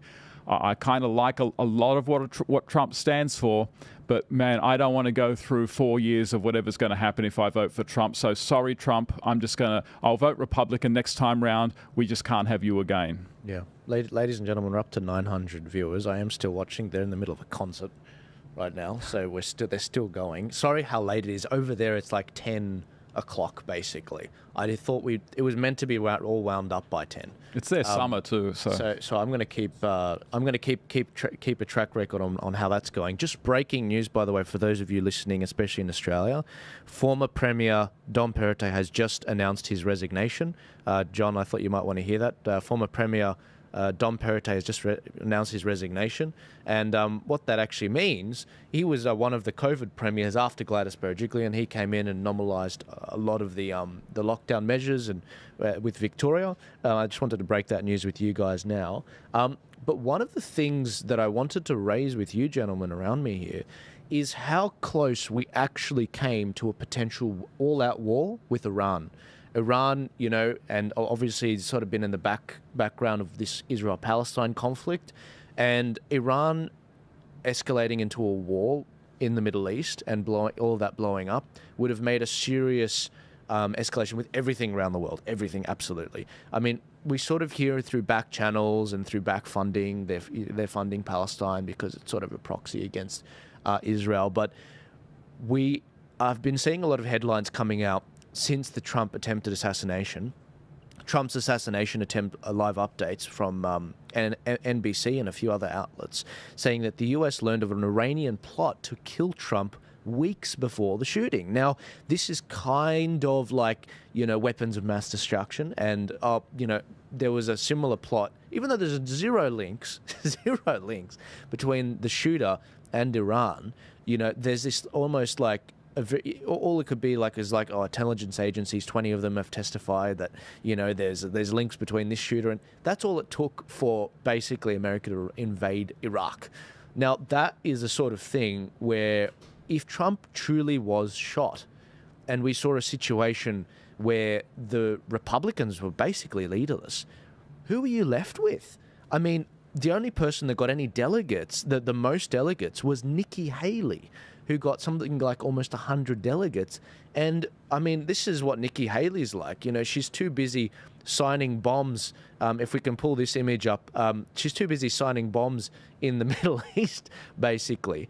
And this is the problem I see, guys. You know, you've got this establishment in the Republicans and the Democrats. It's like they want war. On the one hand, Nikki Haley says a strong president doesn't start wars, a strong president prevents wars. And also Nikki Haley signing the sides of these bombs, the shells about to go off. This is, I think, the concern of a lot of Five Eyes countries, people that don't actually like killings being done in their name. What did you guys think about this? Because to think about it, we were an inch away from this all-out war. Before going into the war, that was one of the things I mentioned earlier, that Nikki Haley suddenly was going to the Republican conference as if she knew something was going to happen. And I go, this is one of those conspiracy. It's an idea. It's like, why did she suddenly change her mind? Did she know something was going to happen? Did she think there was going to be an opportunity for her to step in and become the nominee at the last second? So that kind of leads, I wouldn't say credence, but it kind of raises the question of, you know, was this a manipulated situation? And again, regarding Iran, that would have been a very dangerous situation. We saw it escalate a little bit a while back when the US retaliated for one of their strikes and stuff. And it's a scary situation where we've got, you know, potential nuclear war happening in Iran, and then also Russia, Ukraine. It's almost like they're pushing for it, and I don't think people understand just how terrifying that thought really is to the world. Absolutely, yeah. I mean, Iran is not yet a nuclear power. They're heading that way thanks to Biden and sort of recommencing billions of dollars of donations to Iran that Trump stopped, that I think Obama started up, but they're not actually nuclear weapon yet. And so it would have been, I mean, it would have been Iran who would have backed down. There's no way Iran would dare start a war right now with America. Well, John, what do you think? If Trump was shot and we saw this week play out, Republicans running around like headless chickens, no clear leadership. I believe in the event that Trump got shot, it would have been an unbelievable tragedy for America and the world. There would likely have been violence at the street level across America, and it would have been very ugly. That's the first point. The second point is, who would have ended up being the nominee? I believe it would have been Donald Trump Jr. Right. Simply because of the symbolism. And look, he's very political, Don Jr. And I think that they would have said, look, you're gonna shoot Donald Trump. Well, we've got a replacement for you. I think that's, now I know that Nikki might have come second in the primary, but as I said before, rules, schmools. They can just make them up. They can just change the rules when they feel like it. Right. So that's what would have happened in the event that that bullet had hit. The longer I think about it, the more I'm just like, I mean, I did talk about this in previous episodes where I said, look, we could see some sort of a war breakout, and martial law just simply declared an emergency. And then, you know, I mean, what I was worried about is, I mean, the moment one person in the 70 million that voted for Trump does any kind of violence, if Trump was to be shot, it basically justifies them unleashing everything from the intelligence state, taking all of the guns. We need to accelerate these rules. We've got emergency laws, martial law declared. I mean, we would see just complete bedlam. What would have happened? And the reason we're talking about any of this, guys, is because we were truly an inch away from the Australian economy just being decimated. A tenth of an inch. Just needed to hit his skull a little bit, and his skull would have blown up. Yeah, I mean, this nearly happened, and it could. And let's be honest, this could happen again. And no, I don't think anyone here around this table was surprised that someone tried to assassinate Trump. Like, it was shocking, but it wasn't surprising. Yeah. You know, I mean, you have to be living under a rock not to have expected something like this to have been attempted. Yeah. The only thing that was surprising was kind of how it happened, I think, rather than that it did happen. Yeah. And I will say, I noticed that Dana White, president of the UFC, is on making a speech. I have to make a comment. I was about to as put a him UFC veteran, I had to comment. I'm actually about to click play, but I just wanted to say it was an interesting point by Tim Pool. He said, you know how they always say, October surprise this, October surprise that. He's like, what the hell could be an October surprise that outdoes any of the stuff we've seen this year? I mean, seriously. Anyway, I do want to play this for you guys. For those of you that are on X right now, we have reached 200. We've reached almost 1,000 concurrent viewers. Keep retweeting it. Trump is imminently about to hop on. I'm about to play a bit of Dana White's speech. He looks like he's just finished now, but I don't know how. It looks like it went for a while, but this is some of the comments that he had to say.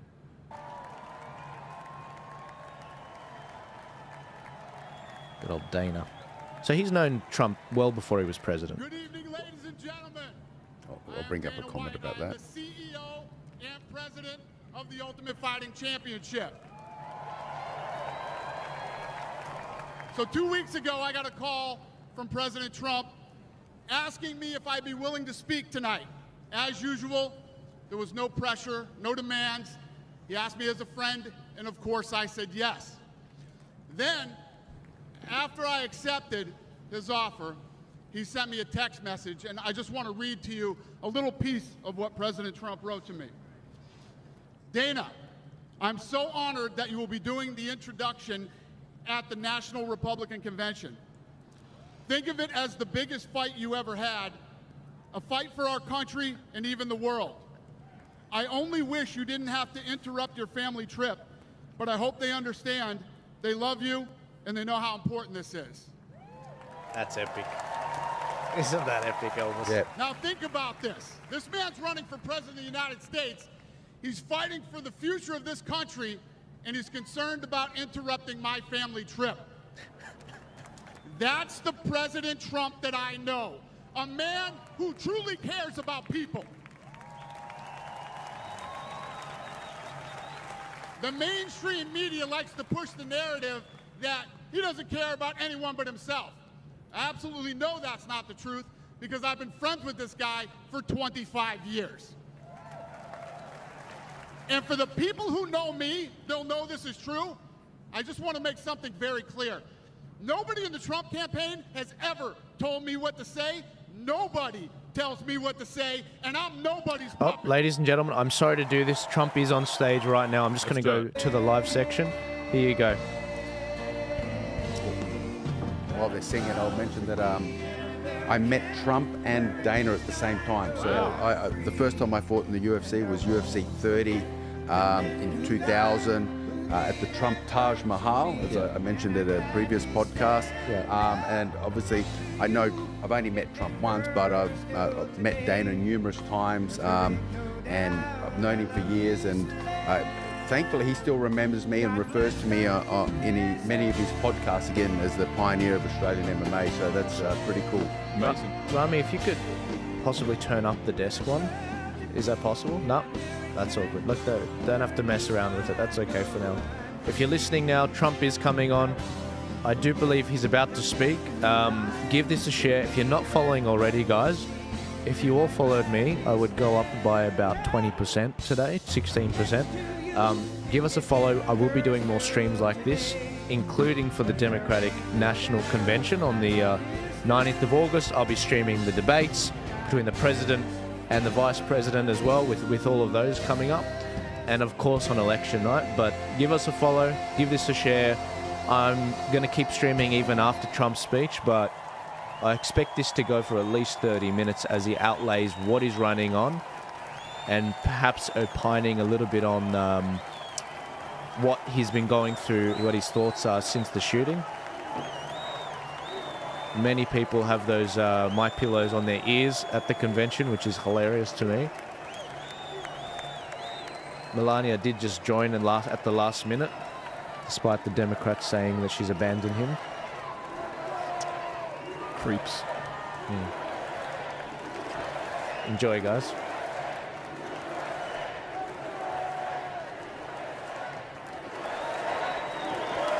Thank you very much. Thank you very, very much. Wow.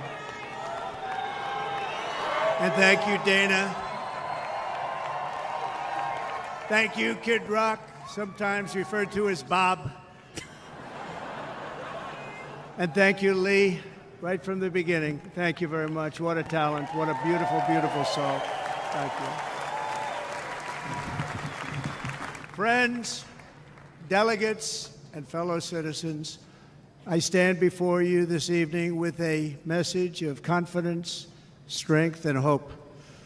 4 months from now, we will have an incredible victory, and we will begin the 4 greatest years in the history of our country.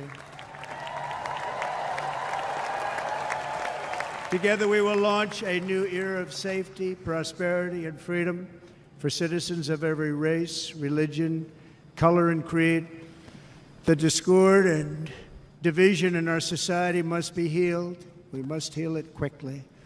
As Americans, we are bound together by a single fate and a shared destiny. We rise together or we fall apart. I am running to be president for all of America, not half of America, because there is no victory in winning for half of America. So tonight, with faith and devotion, I proudly accept your nomination for President of the United States. Thank you. There we go. I'll leave that up.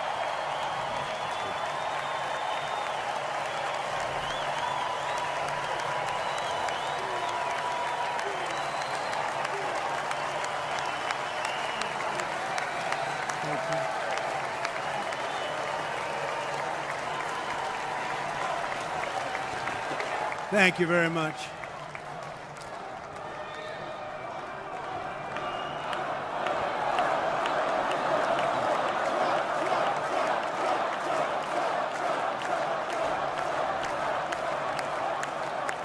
Thank you very much.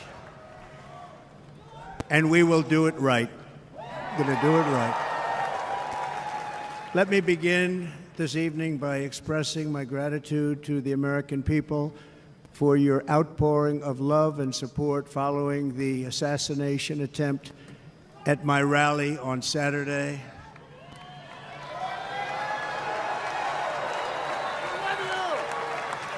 As you already know, the assassin's bullet came within a quarter of an inch of taking my life. So many people have asked me, what happened? Tell us what happened, please. And therefore, I will tell you exactly what happened, and you'll never hear it from me a second time because it's actually too painful to tell. It was a warm, beautiful day in the early evening in Butler Township in the great Commonwealth of Pennsylvania. Music was loudly playing, and the campaign was doing really well. I went to the stage, and the crowd was cheering wildly. Everybody was happy. I began speaking very strongly, powerfully, and happily, because I was discussing the great job my administration did on immigration at the southern border. We were very proud of it.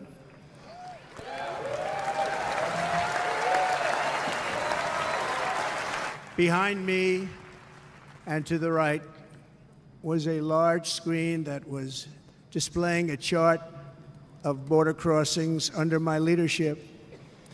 The numbers were absolutely amazing. In order to see the chart, I started to, like this, turn to my right and was ready to begin a little bit further turn, which I'm very lucky I didn't do, when I heard a loud whizzing sound and felt something hit me really, really hard on my right ear. I said to myself, wow, what was that? It can only be a bullet. And moved my right hand to my ear, brought it down. My hand was covered with blood, just absolutely blood all over the place.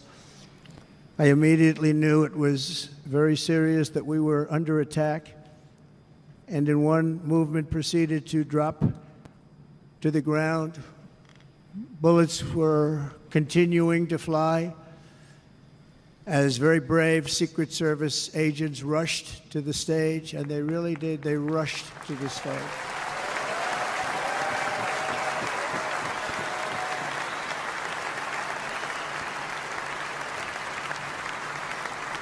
These are great people, at great risk, I will tell you, and pounced on top of me so that I would be protected. There was blood pouring everywhere, and yet, in a certain way, I felt very safe because I had God on my side. I felt that.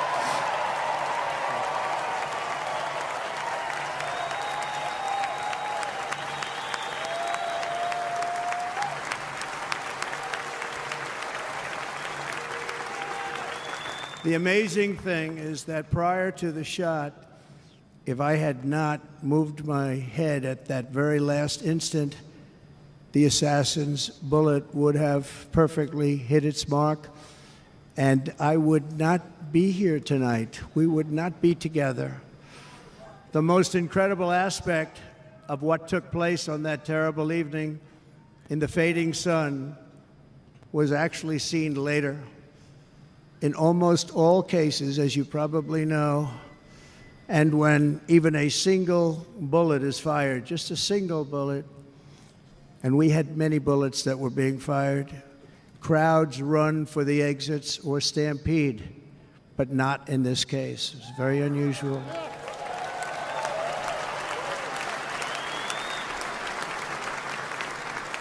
This massive crowd of tens of thousands of people stood by and didn't move an inch.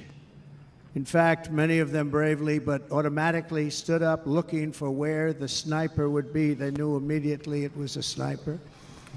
And then began pointing at him. You can see that if you look at the group behind me. That was just a small group compared to what was in front.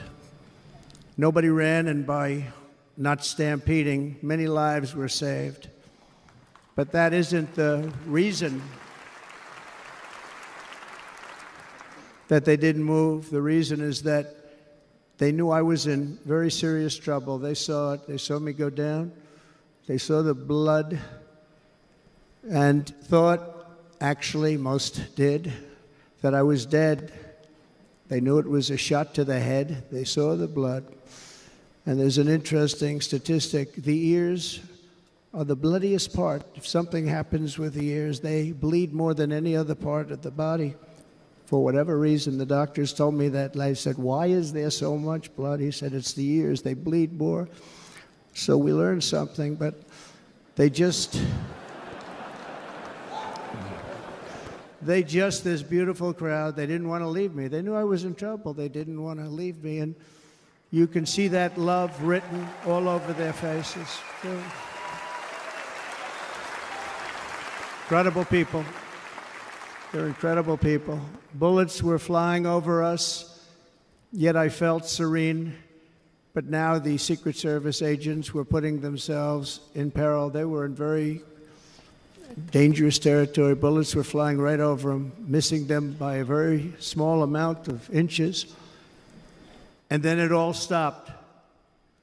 Our Secret Service sniper, from a much greater distance and with only one bullet used, took the assassin's life, took him out.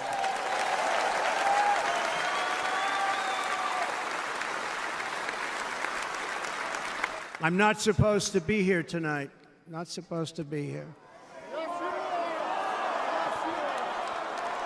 No?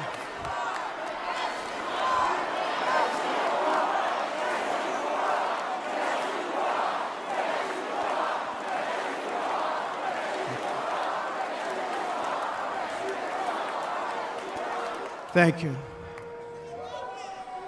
But I'm not. And I'll tell you, I stand before you in this arena only by the grace of Almighty God.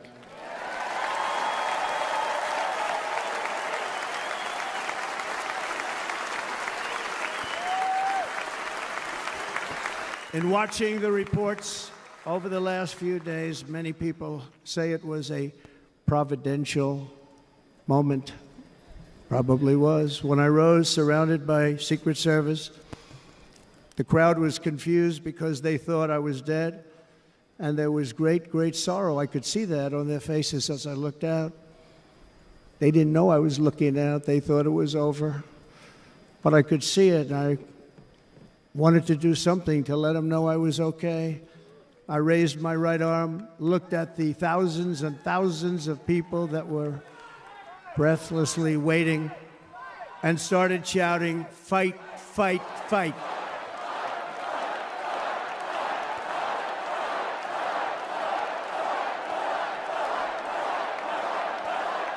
Thank you. Once my clenched fist went up, and it was high into the air. You've all seen that. The crowd realized I was okay and roared with pride for our country like no crowd I have ever heard before. Never heard anything like it. For the rest of my life, I will be grateful for the love shown by that giant audience of patriots that stood bravely on that fateful evening in Pennsylvania. Tragically, the shooter claimed the life of one of our fellow Americans, Corey Comparator. Unbelievable person, everybody tells me. Unbelievable. And seriously wounded, two other great warriors. Spoke to them today. David Dutch and James Copenhaver. Two great people. I also spoke to all three families of these tremendous people. Our love and prayers are with them and always will be. We're never going to forget them. They came for a great rally. They were serious Trumpsters, I want to tell you. They were serious Trumpsters and still are. But Corey, unfortunately, we have to use the past tense. He was incredible. He was a highly respected former fire chief, respected by everybody. Was accompanied by his wife, Helen, incredible woman. I spoke to her today, devastated, and two precious daughters. He lost his life selflessly acting as a human shield to protect them from flying bullets. He went right over the top of them and was hit. What a fine man he was.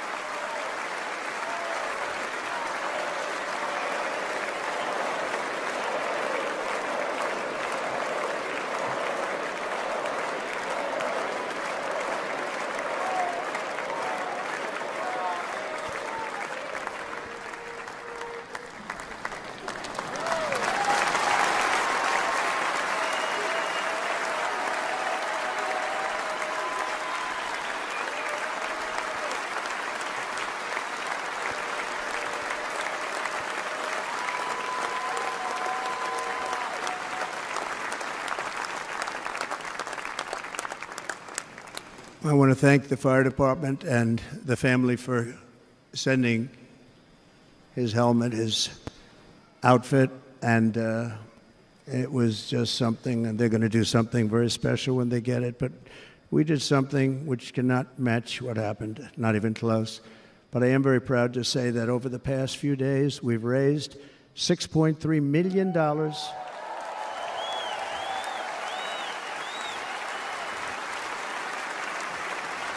for the families of David, James, and Corey, including from a friend of mine just called up. He sent me a check right here. I just got it. $1 million from Dan Newland. Thank you, Dan. And again, when speaking to the family, I told them, I said, well, I'm going to be sending you a lot of money, but it can't compensate. They all said the same thing. You're right, sir. We appreciate so much what you're doing, but nothing can take the place in the case of Corey. And the other two, by the way, they were very, very seriously injured, but now they're doing very well. They're going to be okay. They're going to be doing very well.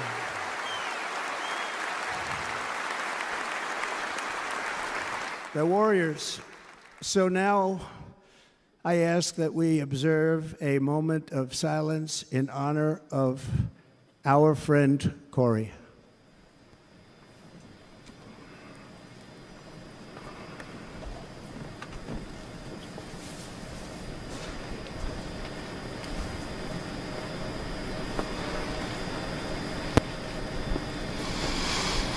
There is no greater love than to lay down one's life for others.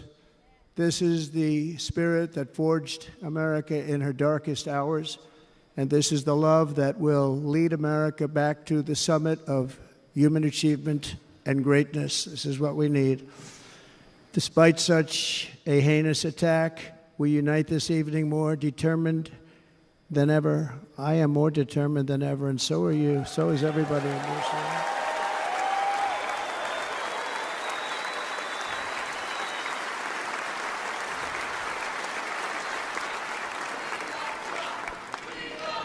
Thank you. Thank you very much.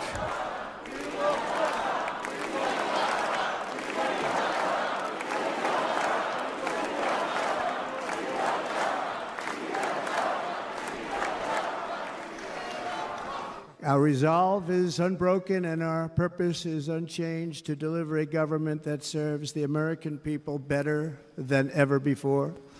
Nothing will stop me in this mission because our vision is righteous and our cause is pure. No matter what obstacle comes our way, we will not break, we will not bend, we will not back down, and I will never stop fighting for you, your family, and our magnificent country. Never.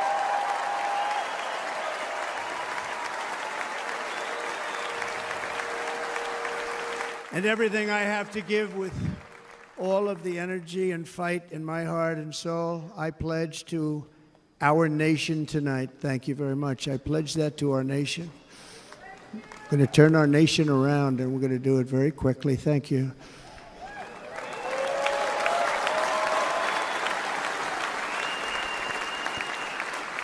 This election should be about the issues facing our country and how to make America successful, safe, free, and great again.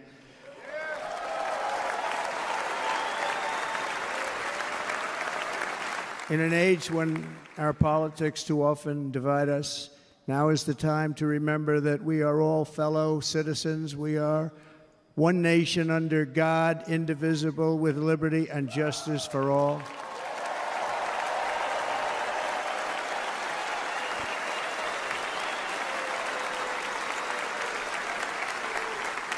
And we must not criminalize dissent or demonize political disagreement, which is what's been happening in our country lately at a level that nobody has ever seen before. In that spirit, the Democrat Party should immediately stop weaponizing the justice system and labeling their political opponent as an enemy of democracy. Especially since that is not true. In fact, I am the one saving democracy for the people of our country.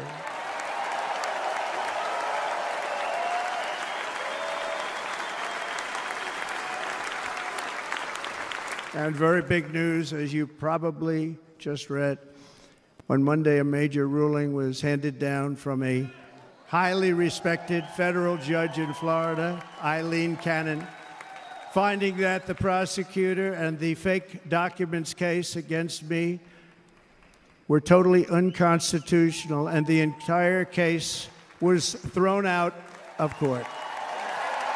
With all of that publicity, thrown out of court. If Democrats want to unify our country, they should drop these partisan witch hunts, which I have been going through for approximately 8 years. And they should do that without delay and allow an election to proceed that is worthy of our people. We're going to win it anyway, but worthy of our people. On this journey, I am deeply honored to be joined by my amazing wife, Melania.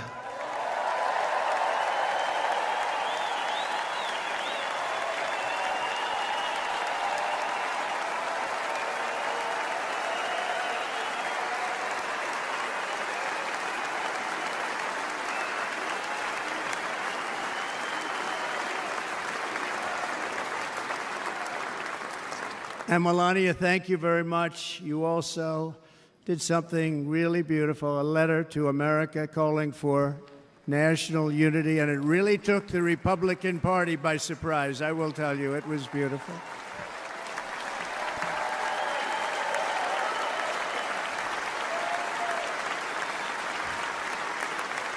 fact, some very serious people said that we should take that letter and put it as part of the Republican platform. That would be an honor, wouldn't it?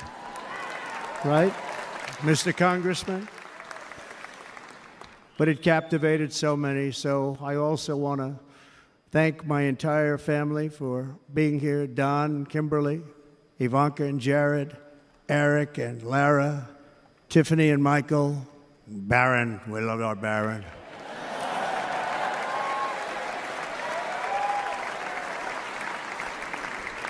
And of course, my 10 wonderful grandchildren. You saw a few of them up there on my lap before.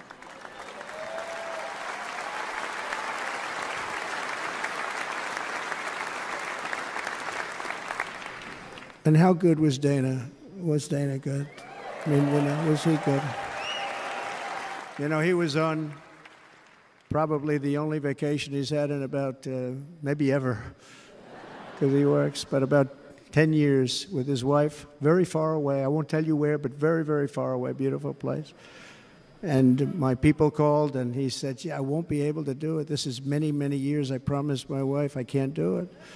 And they came in, they said, Dana won't be able to do it, because he was my first, second, and third choice.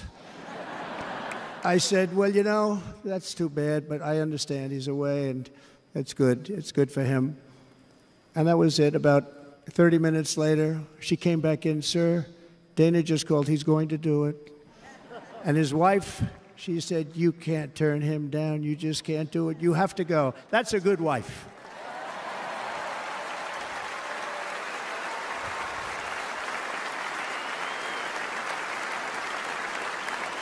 So he got on a plane. He got here a little while ago. Now he's going to get on the plane in a little while, and he's going to go back home to his wife. But they're great, and I just want to thank her and him and their whole family, because that's not easy. And Kid Rock, same thing. Called, he said, I want to be a part of it.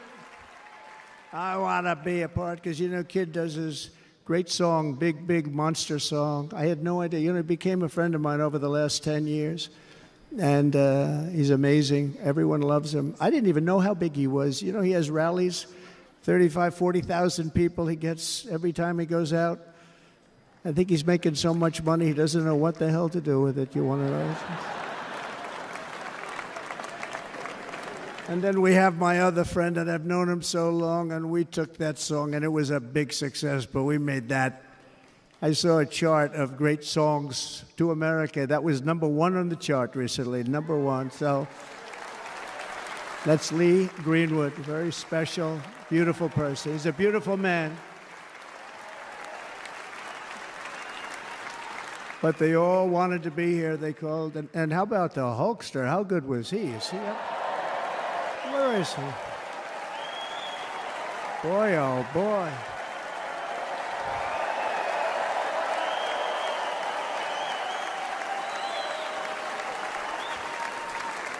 They may call that entertainment. I know about entertainment, but when he used to lift a 350-pound man over his shoulders and then bench press him 2 rows into the audience, I say maybe entertainment, but he is one strong son of a gun. I will tell you, I watched it many times. There aren't a lot of entertainers that can do that, right? You were fantastic. Thank you very much. Followed by Eric. What was that all about? Boy, that was good. I didn't want to really come up here.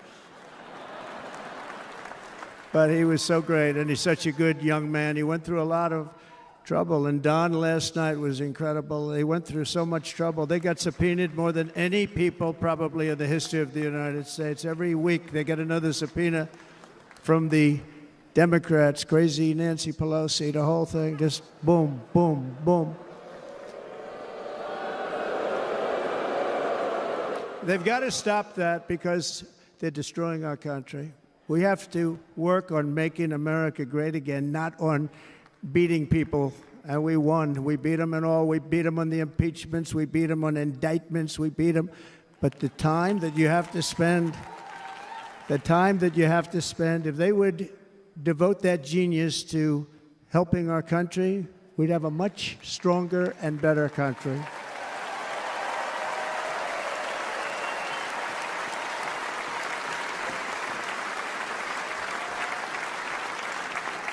And Jason, the biggest star in country music, Jason, thank you for being here. Jason, thank you very much. Jason Aldean, he's good. I like his wife even better, by the way. She's here. Thank you, Jason. But I'm thrilled to have a new friend and partner fighting by my side. The next Vice President of the United States, the current Senator from Ohio, J.D. Vance, and his incredible wife, Usha.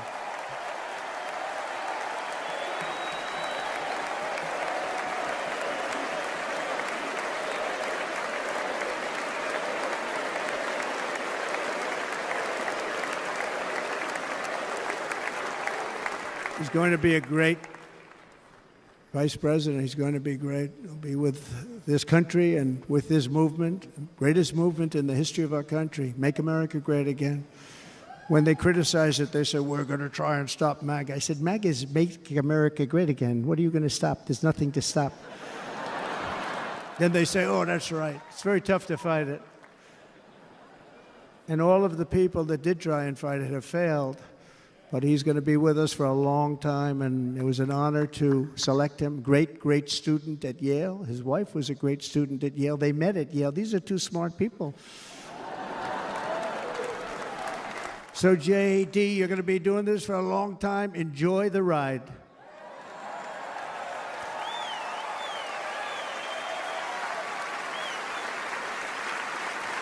And a very special thank you to the extraordinary people of Milwaukee and the great state of... Oh, there they are. There they are. You are so easy to spot. And Green Bay's going to have a good team this year, right? They're going to have a good team. They're going to have a good team. Most of the audience doesn't like it, but it's true. You're going to have a very good team this year. And by the way, Wisconsin, we are spending over $250 million here creating jobs and other economic development all over the place. So I hope you will remember this in November and give us your vote. I am trying to buy your vote. I'll be honest about that.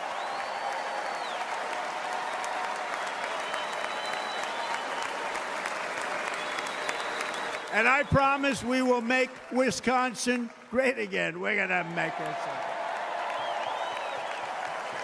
Thank you, Mr. Governor. Thank you very much. Thank you.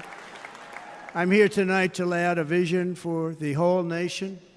To every citizen, whether you're a young or old man or woman, Democrat, Republican, or independent, black or white, Asian or Hispanic, I extend to you a hand of loyalty and of friendship. Together we will lead America to new heights of greatness like the world has never seen before. We were right there in the first term. We got hit with COVID. We did a great job. Nobody knew what it was, but nobody's ever seen an economy pre-COVID. And then we handed over a stock market that was substantially higher than just prior to COVID. Coming in, did a great job. Never got credit for that. We got credit for the war and defeating ISIS and so many things, the great economy, the biggest tax cuts ever, the biggest regulation cuts ever, the creation of Space Force, the rebuilding of our military. We did so much. We did so much. Right to try. Right to try is a big deal. We got right to try. They were trying to get that for 52 years. Somebody's terminally ill. And hopefully there's nobody in this audience, but it does happen a lot. They're terminally ill and they can't use our new space-age drugs and other things that we are way ahead. We have the greatest doctors in the world, the greatest laboratories in the world, and you can't do it. They've been trying to get that approved for 52 years. Wasn't that easy? The insurance companies didn't want to do it. They didn't want the risk. The labs didn't want to do it because if it didn't work, people are pretty far down the line toward death. They didn't want to do it. The doctors didn't want to have it on their records, so I got everybody into an office. 52 years they tried. Sounds simple, but it's not. And I got them to agree that somebody that needs it will, instead of going to Asia, Europe, or someplace, or if you have no money, going home and dying, just die. We got them to sign an agreement, agree to it, where they're not going to sue anybody. They're going to get all of this stuff. They're going to get it really fast. And what's happened is we're saving thousands and thousands of lives. It's incredible. Right to try. It's a great feeling. Under our leadership, the United States will be respected again. No nation will question our power. No enemy will doubt our might. Our borders will be totally secure. Our economy will soar. We will return law and order to our streets, patriotism to our schools, and importantly, we will restore peace, stability, and harmony all throughout the world. But to achieve this future, we must first rescue our nation from failed and even incompetent leadership. We have totally incompetent leadership. This will be the most important election in the history of our country. Under the current administration, we are indeed a nation in decline. We have an inflation crisis that is making life unaffordable, ravaging the incomes of working and low-income families, and crushing, just simply crushing our people like never before. They've never seen anything like it. We also have an illegal immigration crisis, and it's taking place right now as we sit here in this beautiful arena. It's a massive invasion at our southern border that has spread misery, crime, poverty, disease, and destruction to communities all across our land. Nobody's ever seen anything like it. Then there's an international crisis, the likes of which the world has seldom been part of. Nobody can believe what's happening. War is now raging in Europe and the Middle East. A growing specter of conflict hangs over Taiwan, Korea, the Philippines, and all of Asia. And our planet is teetering on the edge of World War III. And this will be a war like no other war because of weaponry. The weapons are no longer army tanks going back and forth shooting at each other. These weapons are obliteration. It's time for a change. This administration can't come close to solving the problems. We're dealing with very tough, very fierce people. They're fierce people. And we don't have fierce people. We have people that are a lot less than fierce, except when it comes to cheating on elections and a couple of other things. Then they're fierce. Then they're fierce. So tonight, I make this pledge to the great people of America. I will end the devastating inflation crisis immediately, bring down interest rates, and lower the cost of energy. We will drill, baby, drill.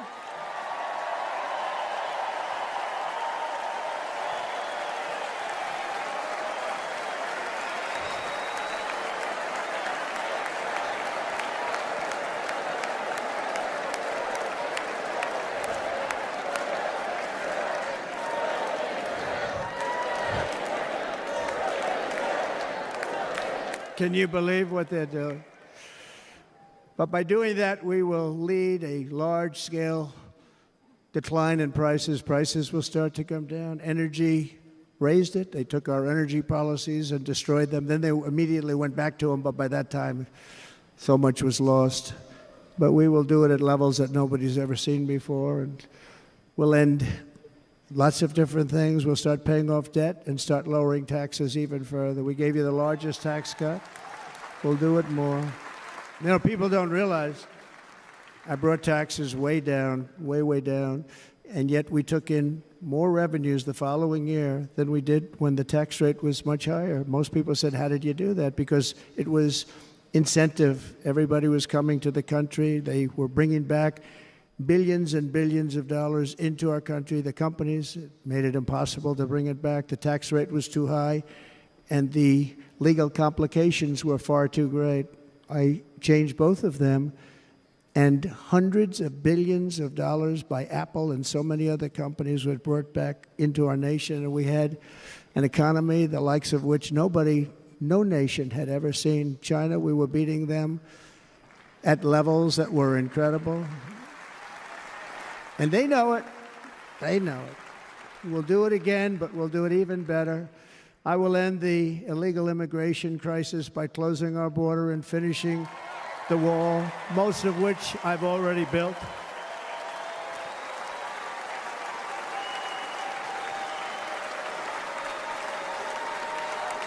On the wall, we were dealing with a very difficult Congress, and I said, oh, that's okay, we won't go to Congress. I call it an invasion.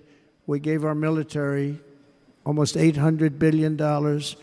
I said, I'm going to take a little of that money because this is an invasion, and we built, most of the wall is already built, and we built it through using the funds because what's better than that? We have to stop the invasion into our country that's killing hundreds of thousands of people a year. We're not going to let that happen. I will end every single international crisis that the current administration has created, including the horrible war with Russia and Ukraine, which would have never happened if I was president, and the war caused by the attack on Israel, which would have never happened if I was president. Iran was broke. Iran had no money. Now Iran has $250 billion. They made it all over the last 2.5 years. They were broke. I watched the other day on a show called Deface the Nation. Has anyone seen it? And they had a congressman who was a Democrat say, well, whether you like him or not, Iran was broke dealing with Trump. I told China and other countries, if you buy from Iran, we will not let you do any business in this country, and we will put tariffs on every product you do send in of 100% or more. And they said to me, well, I think that's about it. They weren't going to buy any oil. And they were ready to make a deal. Iran was going to make a deal with us. And then we had that horrible, horrible result that we'll never let happen again. The election result, we're never going to let that happen again. They used COVID to cheat. We're never going to let it happen again. And they took off all the sanctions, and they did everything possible for Iran. And now Iran is very close to having a nuclear weapon, which would have never happened. This is a shame what this administration, the damage that this administration has done. And I say it often, if you took the 10 worst presidents in the history of the United States, think of it, the 10 worst, added them up, they will not have done the damage that Biden has done. Only going to use the term once. Biden. I'm not going to use the name anymore, just one time. The damage that he's done to this country is unthinkable. It's unthinkable. Together we will restore vision, strength, competence, and we're going to have a thing called common sense making most of our decisions, actually. It's all common sense. Just a few short years ago, under my presidency, we had the most secure border and best economy in the history of our country, in the history of the world. We had the greatest economy in the history of the world. We had never done anything like it. We were beating every country, including China, by leaps and bounds. Nobody had seen anything like it. We had no inflation. Soaring incomes were going. Nobody can believe it. You can't believe what happened 4 years ago is happening now in reverse. And the world was at peace. Inflation has been a killer for our country. No matter what you make it, it doesn't matter because inflation is eating you alive. People that were putting away money, they were making great wages, the highest they've ever made, but they were putting away a lot of money. Now they are just being destroyed. They're not putting away anything. They're barely living. They're going into savings accounts. They're taking out their money to live because of inflation. Inflation, remember, it's called a country buster. You can go back to Germany from 100 years ago. You can go back to any country that suffered great inflation. And we've suffered the worst inflation we've ever had. But go back and see what's happened to those countries. We've had the worst inflation we've ever had under this person.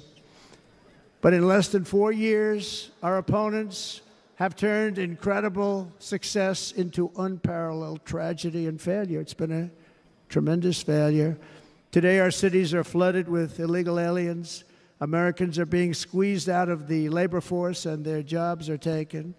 And by the way, you know who's taking the jobs that are created? 107% of those jobs are taken by illegal aliens. And you know who's being hurt the most by millions of people pouring into our country? The black population and the Hispanic population, because they're taking the jobs from our black population, our Hispanic population, and they're also taking them from unions. The unions are suffering because of it. Thank you. Thank you. I like you too. Thank you very much. Inflation has wiped out the life savings of our citizens and forced the middle class into a state of depression and despair. That's what it is. It's despair and depression. We cannot and will not let this continue. Less than 4 years ago, we were a great nation, and we will soon be a great nation again. We're going to be a great nation again.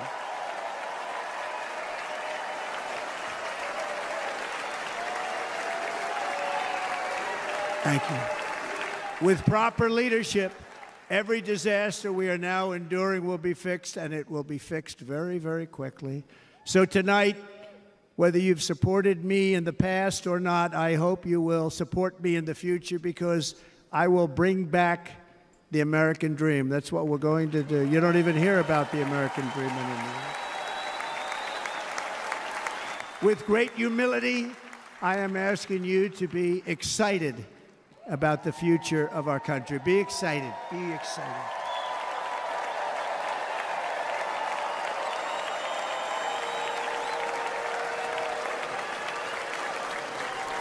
And by the way, the news reports, look at all of those big networks. Look at them. They're all here.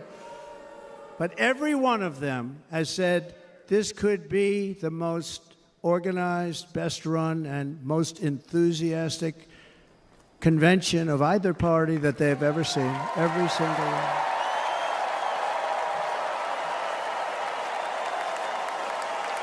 And it's true. It's true. And there's love in the room. There's great love in the room.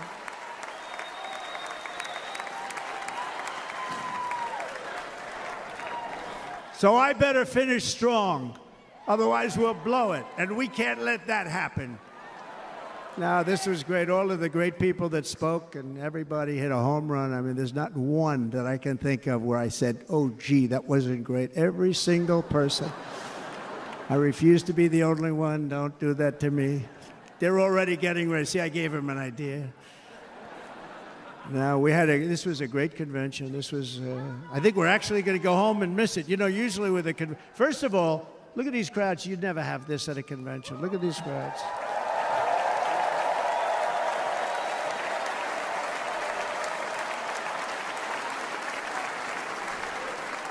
Love. It's about love. This week, the entire Republican Party has formally adopted an agenda for America's renewal, and you saw that agenda. And it's very short compared to the long, boring, meaningless agendas of the past, including the Democrats. They write these things that are hundreds of pages long, and they never read them after they're done. In their case, fortunately, they don't read them because they're pretty bad. It's a series of bold promises that we will swiftly implement when you give us a Republican House. And Mr. Speaker, thank you very much. We have our great Speaker of the House with us tonight, Mr. Speaker. Thank you very much. Thank you. A Republican Senate. We have many senators here. And send me back to our beautiful White House just a few short months from now. We're talking about just months. It can't come fast enough. We have to get it done. First, we must get economic relief to our citizens. Starting on day one, we will drive down prices and make America affordable again. We have to make it affordable. It's not affordable. People can't live like this. Under this administration, our current administration. Groceries are up 57%, gasoline is up 60 and 70%, mortgage rates have quadrupled.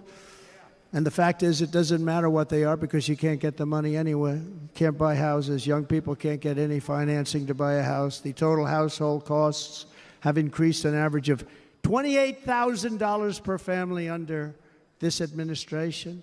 Republicans have a plan to bring down prices and bring them down very, very rapidly. By slashing energy costs, we will in turn reduce the cost of transportation, manufacturing, and all household goods. So much starts with energy. And remember, we have more liquid gold under our feet than any other country by far. We are a nation that has the opportunity to make an absolute fortune with its energy. We have it, and China doesn't. Under the Trump administration, just 3.5 years ago, we were energy independent, but soon we will actually be better than that. We will be energy dominant and supply not only ourselves, but we will supply the rest of the world with numbers that nobody has ever seen, and we will reduce our debt, $36 trillion. We will start reducing that, and we will also reduce your taxes still further. Next, and by the way, they want to raise your taxes 4 times, think of it.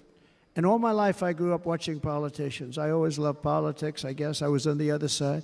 I'd watch and they were always talking about, we will give you a tax cut. We will give you a tax cut.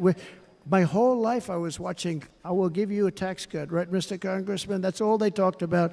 This is the only administration that said, we're going to raise your taxes by 4 times what you're paying now, and people are supposed to vote for them? I've never heard it. You're paying too much. We're going to reduce your taxes still further. We gave you the biggest one, as I said. We're going to give you more, and it's going to lead to tremendous growth. We want growth in our country. That's what's going to pay off our debt. And next, we will end the ridiculous and actually incredible waste of taxpayer dollars that is fueling the inflation crisis. They've spent trillions of dollars on things having to do with the Green New Scam. It's a scam. And that's caused tremendous inflationary pressures in addition to the cost of energy. And all of the trillions of dollars that are sitting there not yet spent, we will redirect that money for important projects like roads, bridges, dams, and we will not allow it to be spent on meaningless green new scam ideas.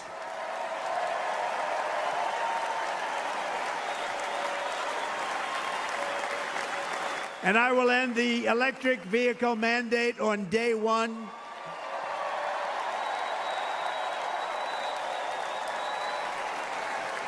Thereby saving the U.S. auto industry from complete obliteration, which is happening right now, and saving U.S. customers thousands and thousands of dollars per car. And right now, as we speak, large factories just started are being built across the border in Mexico. So with all the other things happening on our border, and they're being built by China to make cars and to sell them into our country. No tax, no anything.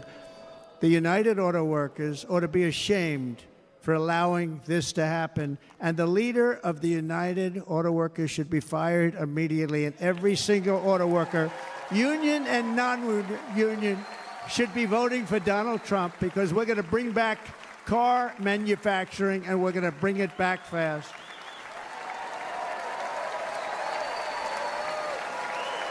They're building some of the largest auto plants anywhere in the world. Think of it, in the world. We're going to bring it back. We're going to make them. We don't mind that happening, but those plants are going to be built in the United States, and our people are going to man those plants.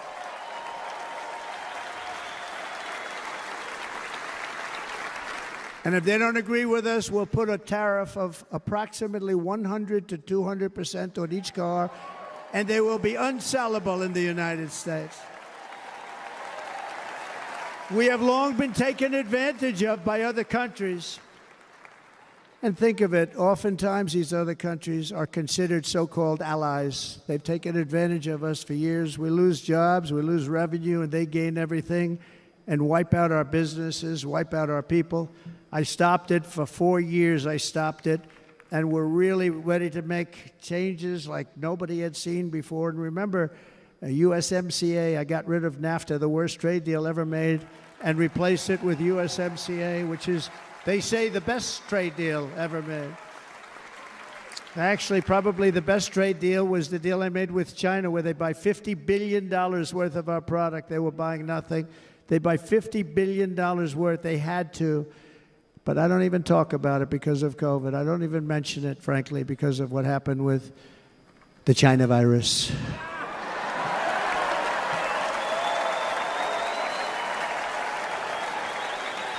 We will not let countries come in, take our jobs, and plunder our nation. They come and do that. They plunder our nation. The way they will sell their product in America is to build it in America. Very simple. Build it in America and only in America.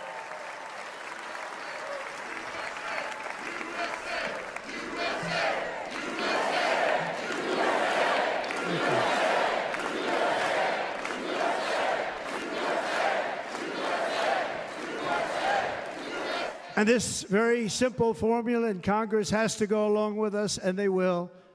This very simple formula will create massive numbers of jobs. We will take over the auto industry again, and many, many, hundreds of thousands of jobs. We lost so many jobs over the years.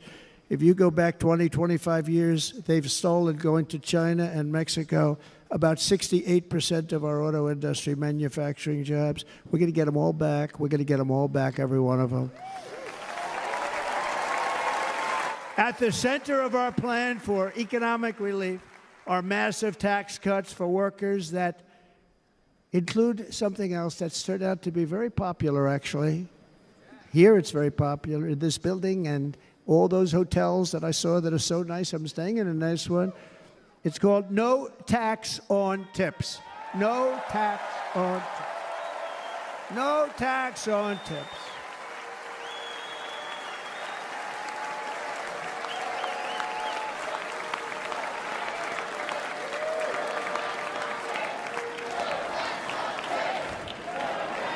I got that by having dinner recently in Nevada, where we're leading by about 14 points. Hello. I'll see you there very soon, everybody. And we're having dinner at a beautiful restaurant in the Trump building on the Strip, and it's a great building, and the waitress comes over. How's everything going? A really nice person. How's everything? Oh, sir, it's so tough. The government's after me all the time on tips, tips, tips. I said, well, they give you cash. Would they be able to find him? She said, actually, and I didn't know this, she said, very little cash is given. It's all put right on the check. And they come in and they take so much of our money, it's just ridiculous. And they don't believe anything we say. And they've just hired, as you know, 88,000 agents to go after them even more. And I said, this shows the level of my, most people go out, they hire consultants, they pay them millions of dollars. But I said to her, let me just ask you a question. Would you be happy if you had no tax on tips? She said, what a great idea. I got my information from a very smart waitress. That's better than spending millions of dollars. And everybody loves it. Waitresses and caddies and drivers and everybody's a large group of people that are being really hurt badly. They make money, let them keep their money. I'm going to protect Social Security and Medicare. Democrats are going to destroy Social Security and Medicare because all of these people, by the millions they're coming in, they're going to be on Social Security and Medicare and other things, and you're not able to afford it. They are destroying your Social Security and your Medicare. Under my plan, incomes will skyrocket, inflation will vanish completely, jobs will come roaring back, and the middle class will prosper like never, ever before, and we're going to do it very rapidly.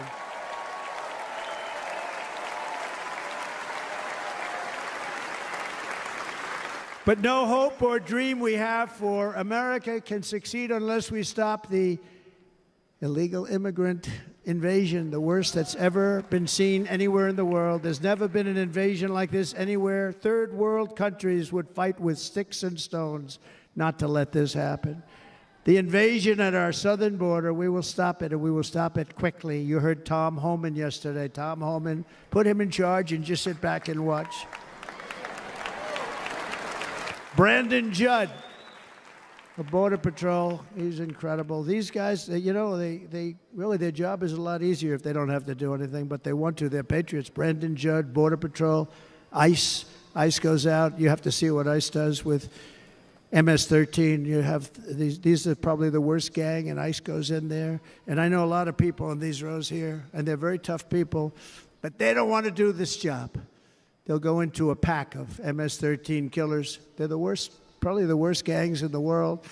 And we have thousands of them. I moved thousands and thousands out in my 4 years. We moved them out, and it was a pleasure. But ICE would go right into a pack of these killers, and you see fists flying, you see everything flying, and then they take them. They put them in a paddy wagon. They take them back, and they get them out of our country. And the other countries weren't accepting them back, and I called up, and I said, tell them that we're not giving them economic aid anymore. And the next day, I got calls from all of these countries that were terminated. Billions of dollars we spend on economic aid to countries that does us, frankly, no good. And the next day, I was called by everybody. I couldn't take all the calls. Sir, what's the problem? I said, you won't take your killers back that you sent in caravans into America. You won't take them back. Well, sir, if you'd like us to, we would give very serious consideration to doing that.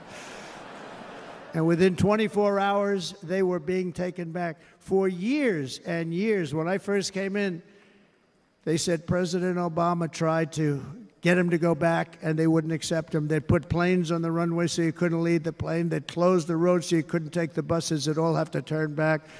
As soon as I said no more economic aid of any kind to any country that does that, they called back and they said, sir, it would be our great honor to take MS-13. We love them very much. We love them very much, sir. We'll take them back. At the heart of the Republican platform is our pledge to end this border nightmare and fully restore the sacred and sovereign borders of the United States of America, and we're going to do that on day one.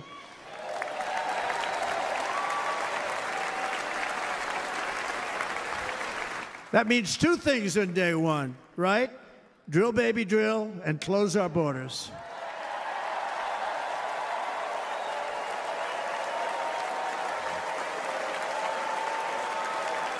And by the way, and I think everybody as a Republican, as a patriot in this room, and most Democrats, we want people to come into our country, but they have to come into our country legally.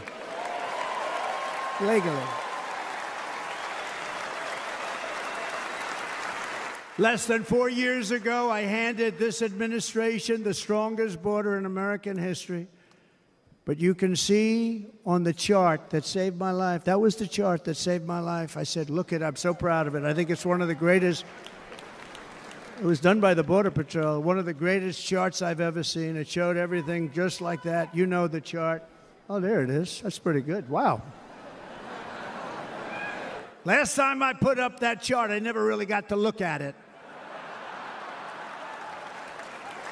But without that chart, I would not be here today.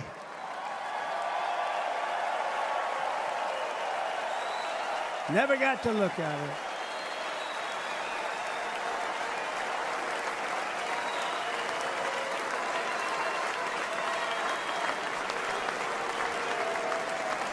I said, you got to see this chart. I was so proud of it, and by the time I got to there, I never got to see it that day. But I'm seeing it now, and I was very proud. If you look at the arrow on the bottom, that's the lowest level, the one on the bottom, heavy red arrow. That's the lowest level of illegal immigrants ever to come into our country in recorded history, right there. Right there. And that was my last week in office. And then you see what happened after I left. Look at the rest. And if you go out a little bit further, it's getting to be a little bit old, but I love it anyway, right? but you can go much higher with those numbers. Look what happened right after that. The invasion began. We had the opposite. We stopped the invasion, but the invasion that we stopped was peanuts by comparison to what happened after I left. Look at what happened after I left. They took over our country. We ended all catch and release. We shut down asylum fraud. We stopped human trafficking and forged historic agreements to keep illegal aliens on foreign soil. We want them to stay on their soil. Under the Trump administration, if you came in illegally, you were apprehended immediately and you were deported. You went right back. The current administration terminated every single one of those great Trump policies that I put in place to seal the border. I wanted a sealed border. Again, come in, but come in legally. You know how unfair it is? So many people, hundreds of thousands of people, have been working for years to come into our country. And now they see these people pour into our country at levels that are unprecedented. It's so unfair. And we're not going to do it. We're not going to stand for it. They suspended wall construction, ended remain in Mexico. We had a policy, remain in Mexico. You think that was easy to get from the Mexican government? But I said, you must give it to us. If you don't give it to us, there will be repercussions. And they gave it to us, but not easy. Canceled our Safe Third agreements. Demolished Title 42, implemented nationwide catch and release. That's catch and release, where we catch them and release them into our country. We catch them and release them into Mexico. There's a slight difference. And took 93, this is the previous administration, 93 executive actions to throw open our border to the world. The entire world is pouring into our country because of this very foolish administration. The greatest invasion in history is taking place right here in our country. They are coming in from every corner of the earth, not just from South America, but from Africa, Asia, the Middle East. They're coming from everywhere. They're coming at levels that we've never seen before. It is an invasion indeed, and this administration does absolutely nothing to stop them. They're coming from prisons. They're coming from jails. They're coming from mental institutions and insane asylums. You know, the press is always on me because I say this. Has anyone seen Silence of the Lambs? The late, great Hannibal Lecter. He'd love to have you for dinner. That's insane asylums. They're emptying out their insane asylums. And terrorists are coming in at numbers that we've never seen before. Bad things are going to happen. Meanwhile, our crime rate is going up, while crime statistics all over the world are going down, because they're taking their criminals and they're putting them into our country. A certain country, and I happen to like the president of that country very much, but he's been getting great publicity because he's a wonderful shepherd of the country. He says how well the country's doing because their crime rate is down. And he said he's training all of these rough people. They're rough, rough, rough. He's training them. And I've been reading about this for 2 years. I think, oh, that's wonderful. Let's take a look at it. But then I realized he's not training them. He's sending all of his criminals, his drug dealers, his people that are in jails, he's sending them all to the United States. And he's different in that he doesn't say that. He's trying to convince everybody what a wonderful job he does in running the country. Well, he doesn't do a wonderful job. And by the way, if I ran one of the countries, many countries, many countries from all over, I would be worse than any of them. I would have had the place totally emptied out already.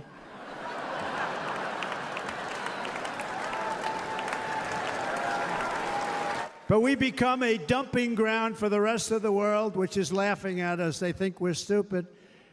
And they can't believe that they're getting away with what they're getting away with, but they're not going to be getting away with it for long. That's what I can tell you.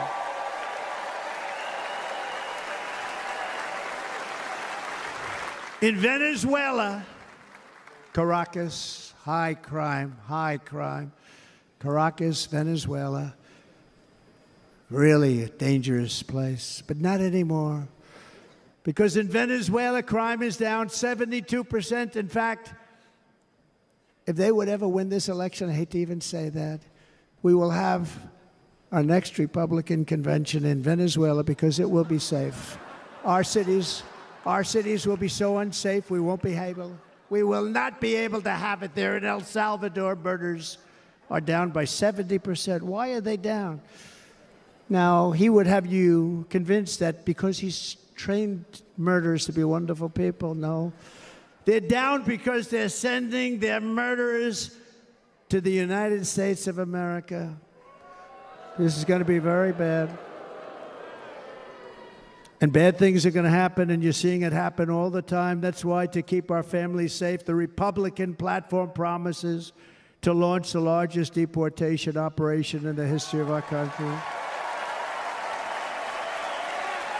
Even larger than that of President Dwight D. Eisenhower from many years ago. You know, he was a moderate, but he believed very strongly in borders. He had the largest deportation operation we've ever had.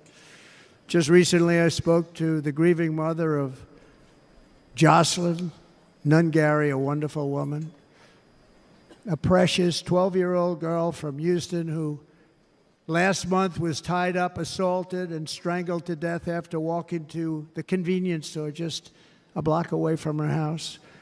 Her body was dumped near the side of the road in a shallow creek, found by some onlookers who couldn't believe what they had witnessed.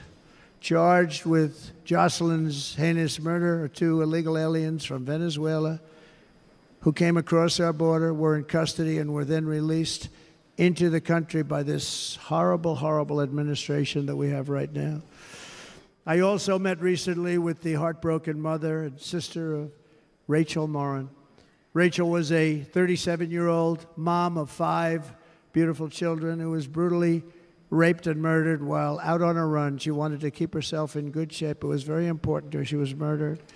The monster responsible first killed another woman in El Salvador before he was led into America by the White House. This White House let them in. He then attacked a 9-year-old girl and her mother in a home invasion in Los Angeles before murdering Rachel in Maryland. Traveled all throughout the country, doing tremendous damage. Rachel's mother will never be the same. I spent time with her. She will never be the same. I've also met with the wonderful family of Laken Riley, the brilliant 22-year-old nursing student. She was so proud of being first in her class, who was out for a jog on the campus of the University of Georgia when she was assaulted, beaten, and horrifically killed. Yet another American life was stolen by a criminal alien set free by this administration. And these were incredible people we're talking about. These were incredible people who died. Tonight, America, this is my vow. I will not let these killers and criminals into our country.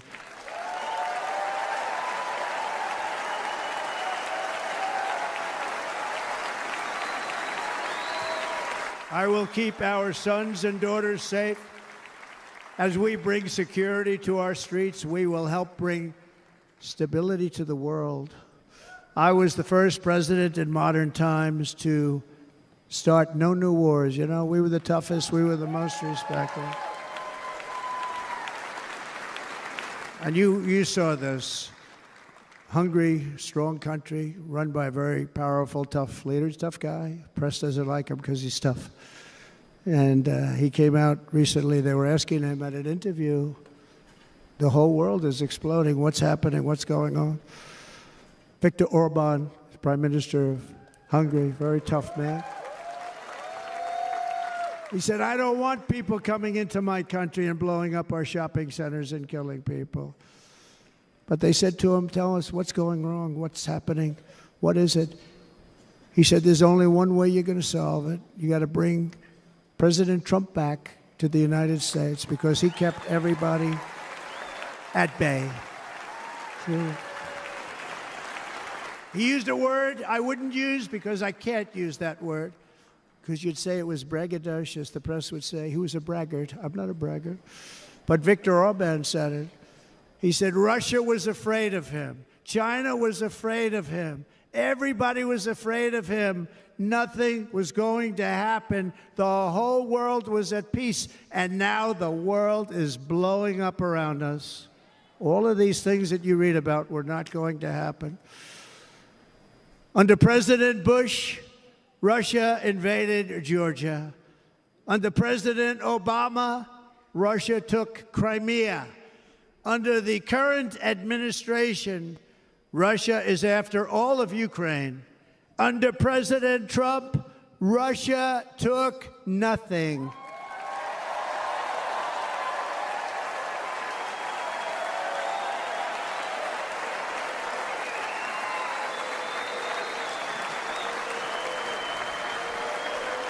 We defeated 100% of ISIS in Syria and Iraq, something that was said to take 5 years, sir. It'll take 5 years, sir. We did it in a matter of a couple of months. We have a great military. Our military is not woke. It's just some of the fools on top that are woke.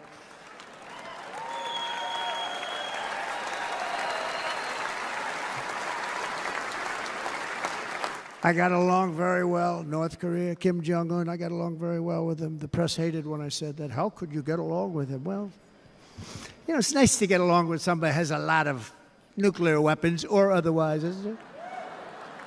See, in the old days, they'd say, that's a wonderful thing. Now they say, how could you possibly do that? But no, I got along with him, and we stopped the missile launchers from North Korea. Now North Korea is acting up again, but when we get back, I get along with him. He'd like to see me back, too. I think he misses me, if you want to know the truth. Our opponents inherited a world at peace and turned it into a planet of war. We're in a planet of war. Look at that attack on Israel. Look at what's happening with Ukraine. The cities are just bombed out. How can people live like that where buildings, massive buildings, are falling to the ground? It began to unravel with the disastrous withdrawal from Afghanistan, the worst humiliation in the history of our country. We have never had a humiliation like that. 13 heroic U.S. service members were tragically and needlessly killed. 45 others were horrifically wounded. Nobody ever talks about them. No arms, no legs, face explosions, horrifically wounded. And by the way, we have a man in this room who's running for the U.S. Senate from a great state, Nevada, named Sam Brown, who paid the ultimate price. Thank you, Sam. Thank you, Sam. Thank you. He paid the biggest price probably ever paid by anybody that is running for office, and I think he's going to do great. He's running against a person that is not good, not respected, a total lightweight. But Sam, I think, paid, really, we were talking about it with some of the senators that are working so hard for Sam, but he paid the biggest price of any senator ever to run for the Senate. I don't think anybody's ever what he did. He was a real hero, a really great person.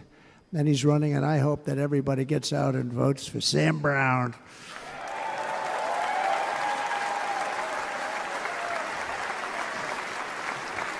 And we also left behind $85 billion worth of military equipment, along with many American citizens were left behind.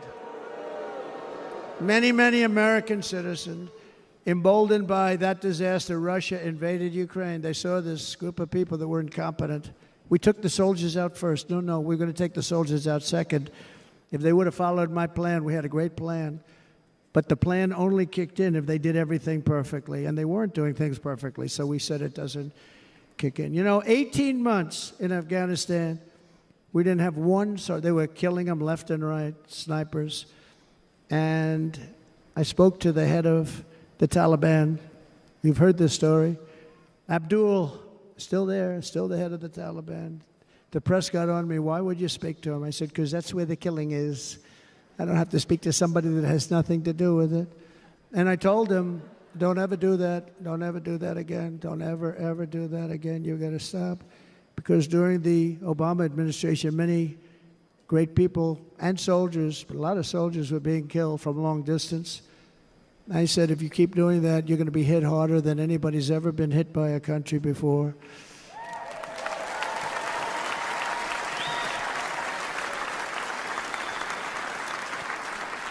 And he said, I understand, Your Excellency. He called me Your Excellency.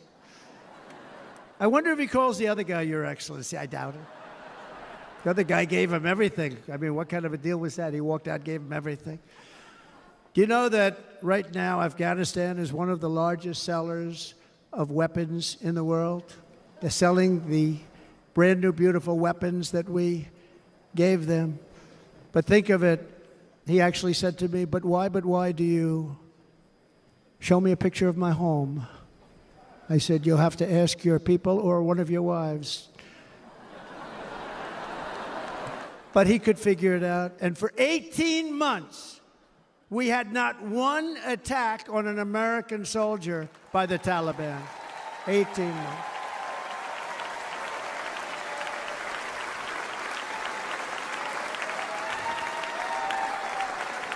And then we had that horrible day where soldiers were killed. I was not there because of a ridiculous election. But we had that horrible attack. And they also gave up Bagram, one of the biggest bases anywhere in the world, air bases anywhere in the world, the longest runways, most powerful, hardened, thickened runways. We gave it up. And I liked it not because of Afghanistan. I liked it because of China. It's 1 hour away from where China makes their nuclear weapons. And you know who has it now? China has it now. We were keeping that. And now China is likewise circling Taiwan, and Russian warships and nuclear submarines are operating 60 miles off the coast in Cuba. Do you know that? No, the press refuses to write about it.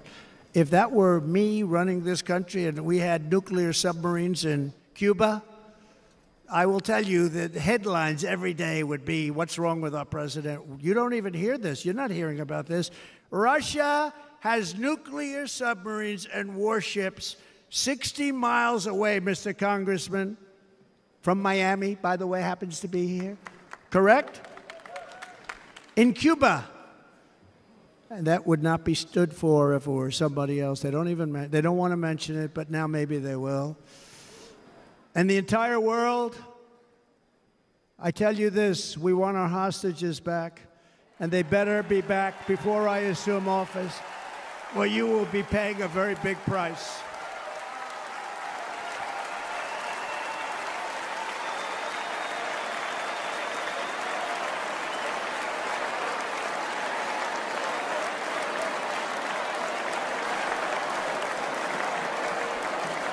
With our victory in November, the years of war, weakness, and chaos will be over. I don't have wars. I had no wars other than ISIS, which I defeated, but that was a war that was started. We had no wars. I could stop wars with a telephone call.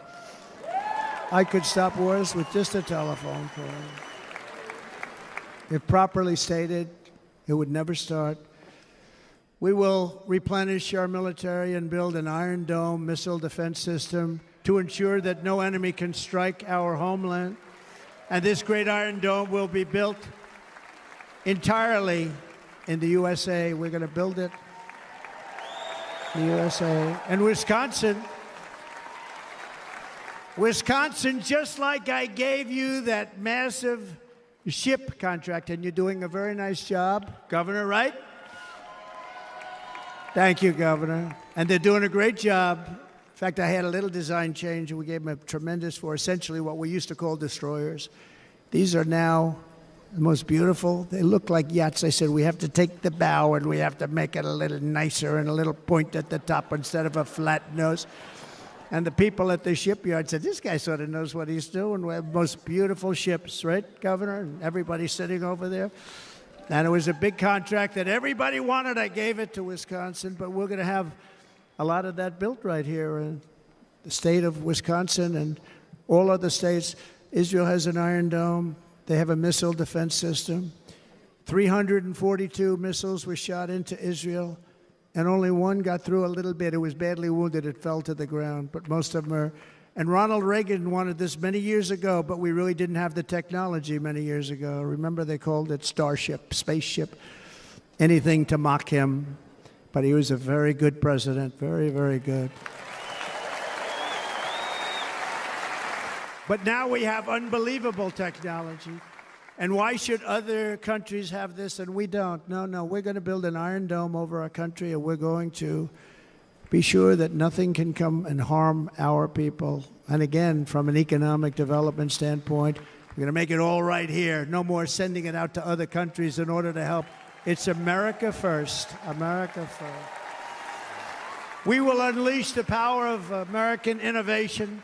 And as we do, we will soon be on the verge of finding the cures to cancer, Alzheimer's disease, and many other diseases. We're going to get to the bottom of it. You remember this gentleman that I don't want to mention other than one time I had to, because when you say the 10 worst, I had to do it. I didn't want anybody to be confused. But this man said, we're going to find a cure to cancer. Nothing happened. We're going to get to the cure for cancer and Alzheimer's and so many other things. We're so close to doing something great. But we need a leader that will let it be done. We will not have men playing in women's sports. That will end immediately.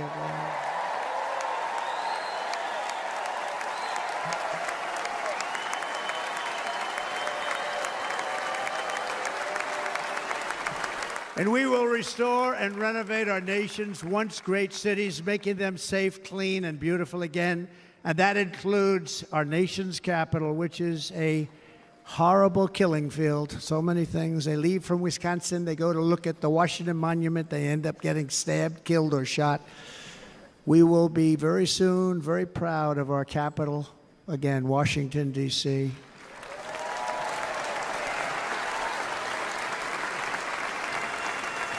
America is on the cusp of a new golden age, but we will have the courage to seize it. We're going to take it. We're going to make it a current. We're going to bring this into a golden age like never seen before. Remember this, China wants to do it. Japan wants to do it. All of these countries want to do it. We have to produce massive amounts of energy if we're going to produce the new. If you look at some of the things that have been done, and some of the things that we're going to do.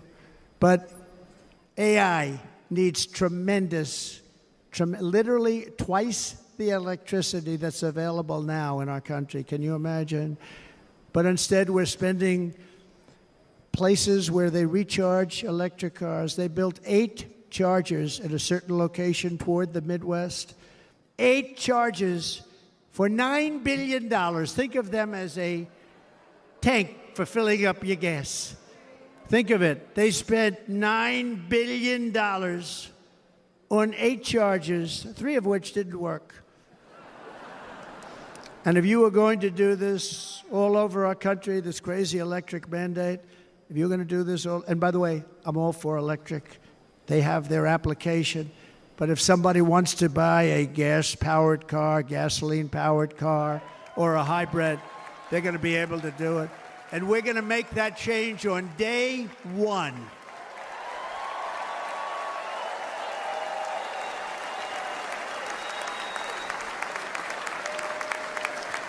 So to conclude, just a few short days ago, my journey with you nearly ended. We know that. And yet, here we are tonight, all gathered together, talking about the future, promise, and a total renewal of a thing we love very much. It's called America. We live in a world of miracles. None of us knows God's plan or where life's adventure will take us. I want to thank Franklin Graham for being here tonight. He's an outstanding man. He wrote me a note recently. I have a lot of respect for him. Sir, I love your storytelling. I think it's great in front of these big rallies. But, sir, please do me one favor. It won't make any difference. Please don't use any foul language. I was a little embarrassed. I said, he said, it won't make any difference. Actually, it does. The story's not quite as good, but I've been very good.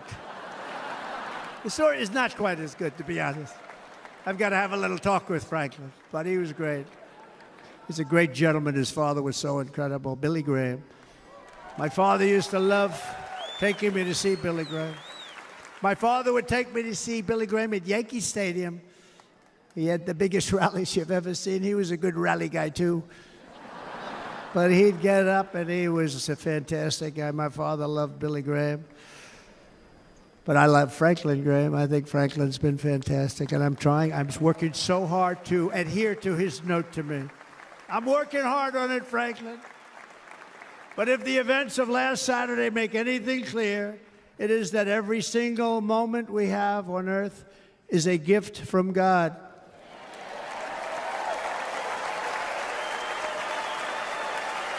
We have to make the most of every day for the people and for the country that we love. The attacker in Pennsylvania wanted to stop our movement, but the truth is the movement has never been about me. It has always been about you. It's your movement. It's the biggest movement in the history of our country by far. Can't be stopped. It can't be stopped. It has always been about the hardworking, patriotic citizens of America. For too long, our nation has settled for too little. We settled for too little. We've given everything to other nations, to other people. You've been told to lower your expectations and to accept less for your families. I am here tonight with the opposite message. Your expectations are not big enough. They're not big enough. It is time to start expecting and demanding the best leadership in the world, leadership that is bold, dynamic, relentless, and fearless. We can do that. We are Americans. Ambition is our heritage. Greatness is our birthright. But as long as our energies are spent fighting each other, our destiny will remain out of reach, and that's not acceptable. We must instead take that energy and use it to realize our country's true potential and write our own thrilling chapter of the American story. We can do it together. We will unite. We are going to come together, and success will bring us together.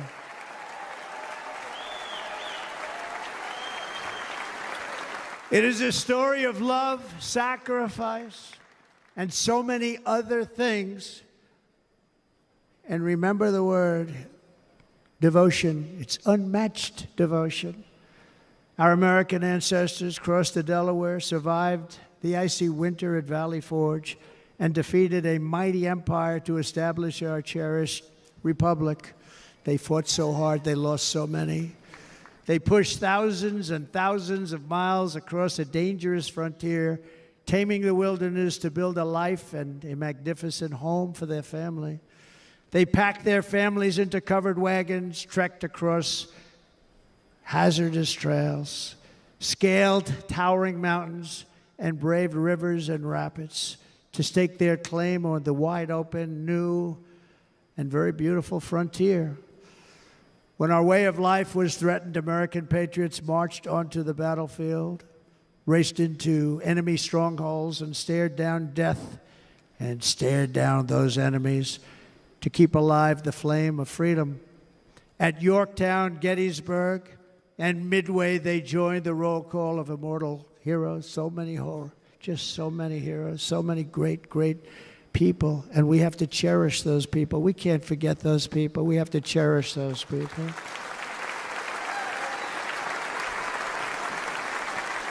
And building monuments to those great people is a good thing, not a bad thing. They saved our country. No challenge was too much. No hardship was too great. No enemy was too fierce. Together, these patriots soldiered on and endured, and they prevailed because they had faith in each other, faith in their country, and above all, they had faith in their God.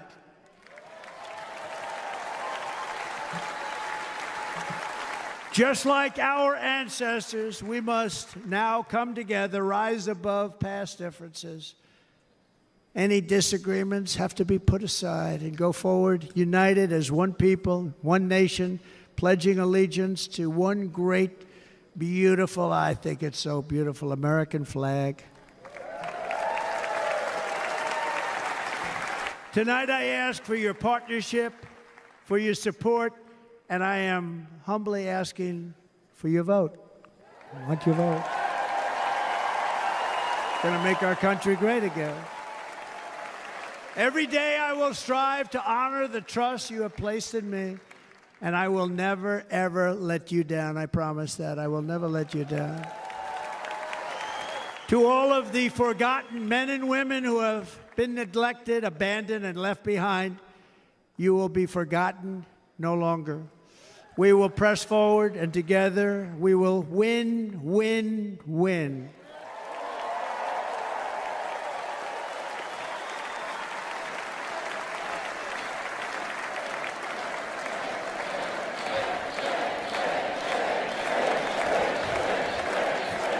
Win, win, win, win, win, win. Nothing will sway us, nothing will slow us, and no one will ever stop us. No matter what dangers come our way, no matter what obstacles lie in our path, we will keep striving toward our shared and glorious destiny, and we will not fail. We will not fail. Together, we will save this country, we will restore the republic, and we will usher in the rich and wonderful tomorrows that our people so truly deserve. America's future will be bigger, better, bolder, brighter, happier, stronger, freer, greater, and more united than ever before.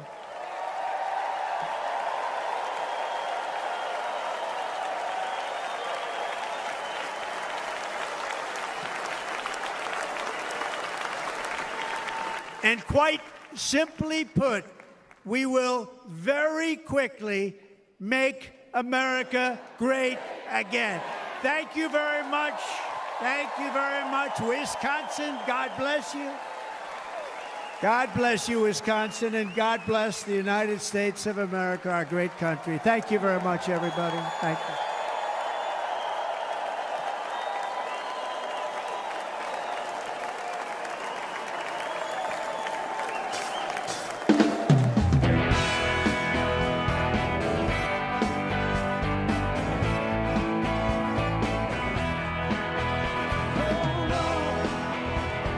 Testing 1, 2, 3.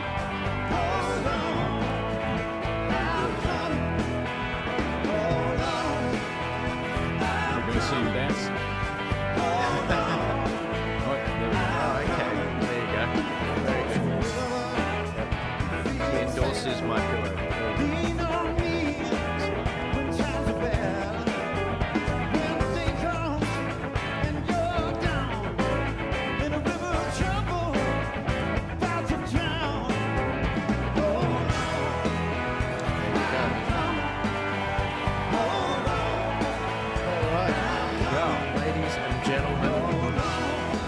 Still awake, and again, you can't complain because in America it's late at night. Midnight there. Yeah, you know, that was really interesting. That was really interesting. Hearing his speech and hearing all of that.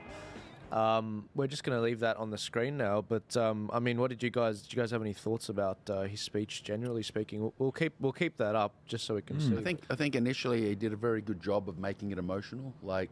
Yeah. He reached out and touched the hearts, obviously, of Americans and a lot of people with the recent incidents and things that were going on. And I think that was a good move, you know, because it really did make you kind of connect and start to watch. And, you know, particularly when he started talking about family, I mean, I think all of us here value family a lot. And, yeah, it really reached me. Yeah. Well, look, we have just witnessed history because Donald Trump is now the first person since Franklin Delano Roosevelt to have won the nomination of his party for 3 elections in a row. So that's a big deal. I think I was also surprised. I mean, you know, if most people had been shot at 4 days earlier and had part of their ear removed, they'd still be in shell shock. Trump seems to be remarkably normal, okay? And he seems to have just sort of brushed it off, which is very, very good. It is the most united the Republican Party has been in a very long time. At this moment in 2016, Ted Cruz, the great Ted Cruz, very good senator, might be the president one day. He got up and finished his speech. He so thought Trump wasn't going to win. He got up and he said, I hope people vote their conscience. In other words, I don't care if you vote for Trump or Hillary, but now the party is extremely united. I thought it was very good of Trump to acknowledge the families of the person who died and the other two people who are injured, and it's good to hear that they are not critically injured anymore. I like to drill, baby, drill and borders, but before I hand over to Stephen, I would have to say, Mr. Trump, that speech was way too long. And Mr. Trump, this is prime time in America. It was a good opportunity to get your message across to a new audience. It should have been a 15 to 20-minute speech. It went for well over an hour, and it was too long. So that's my comments. Fair enough. Fair enough. Stephen? Yeah, totally. A historic moment. Look, I was, it would have been about 40 minutes into the speech, and I wrote down a word, and it was magnificent. And then about 35 minutes later, I was thinking this should have ended sort of 35 minutes ago. Yeah. But having said that, I agree with Elvis that the high point was... it's funny, when he was talking about Corey the surname, I'm just trying to pronounce it, Comparatoni, the man who sadly lost his life at the rally. I was thinking what would be absolutely perfect right now is if there was a moment of silence. And he did it. And then when he went and sort of embraced Corey's uniform, that was just I thought that was the high point. It began brilliantly. He listed his achievements. He listed the current problems. He listed his promises. Nothing too obnoxious throughout. I was glad that he didn't dwell too long on the 2020. I actually think it would have been better if he'd never mentioned it at all.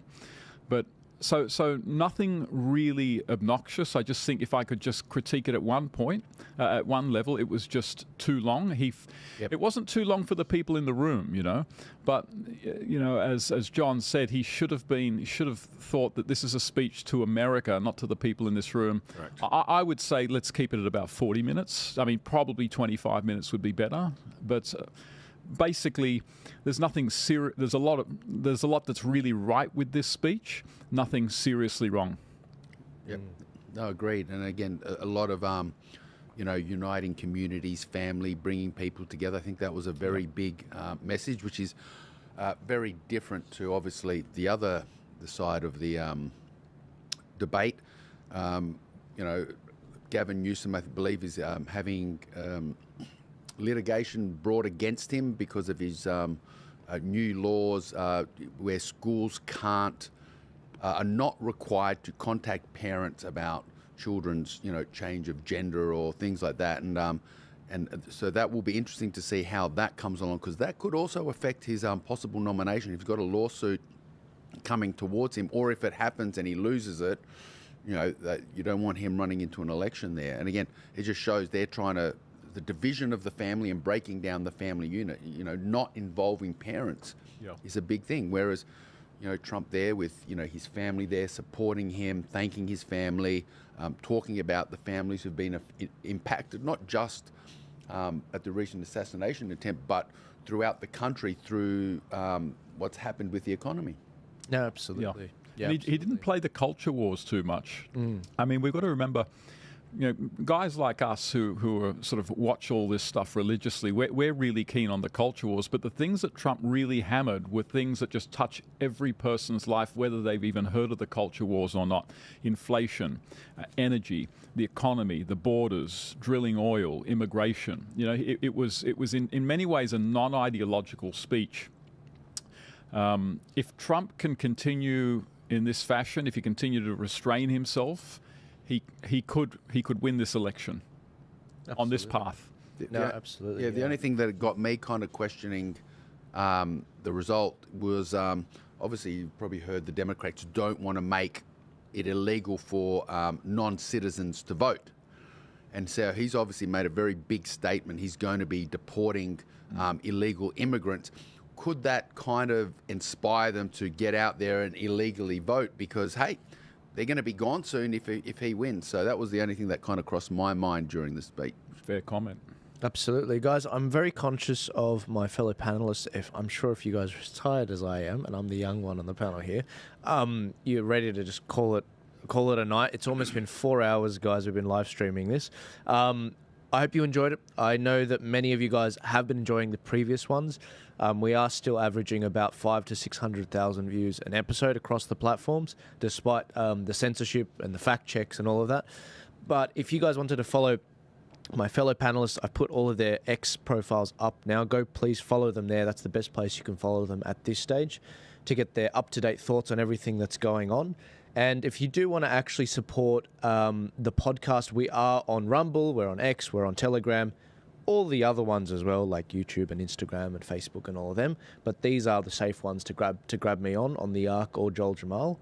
And if you scan that QR code there, it'll take you to all the different links that I've been talking about, whether it's the full show, whether it's to purchase the Light newspaper, which is doing really well, and the new edition is coming out next month in August.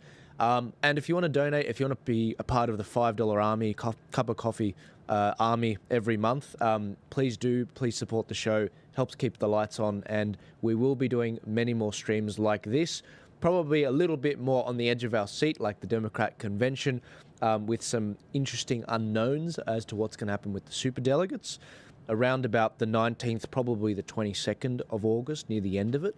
But I'll be bringing you many more updates on that.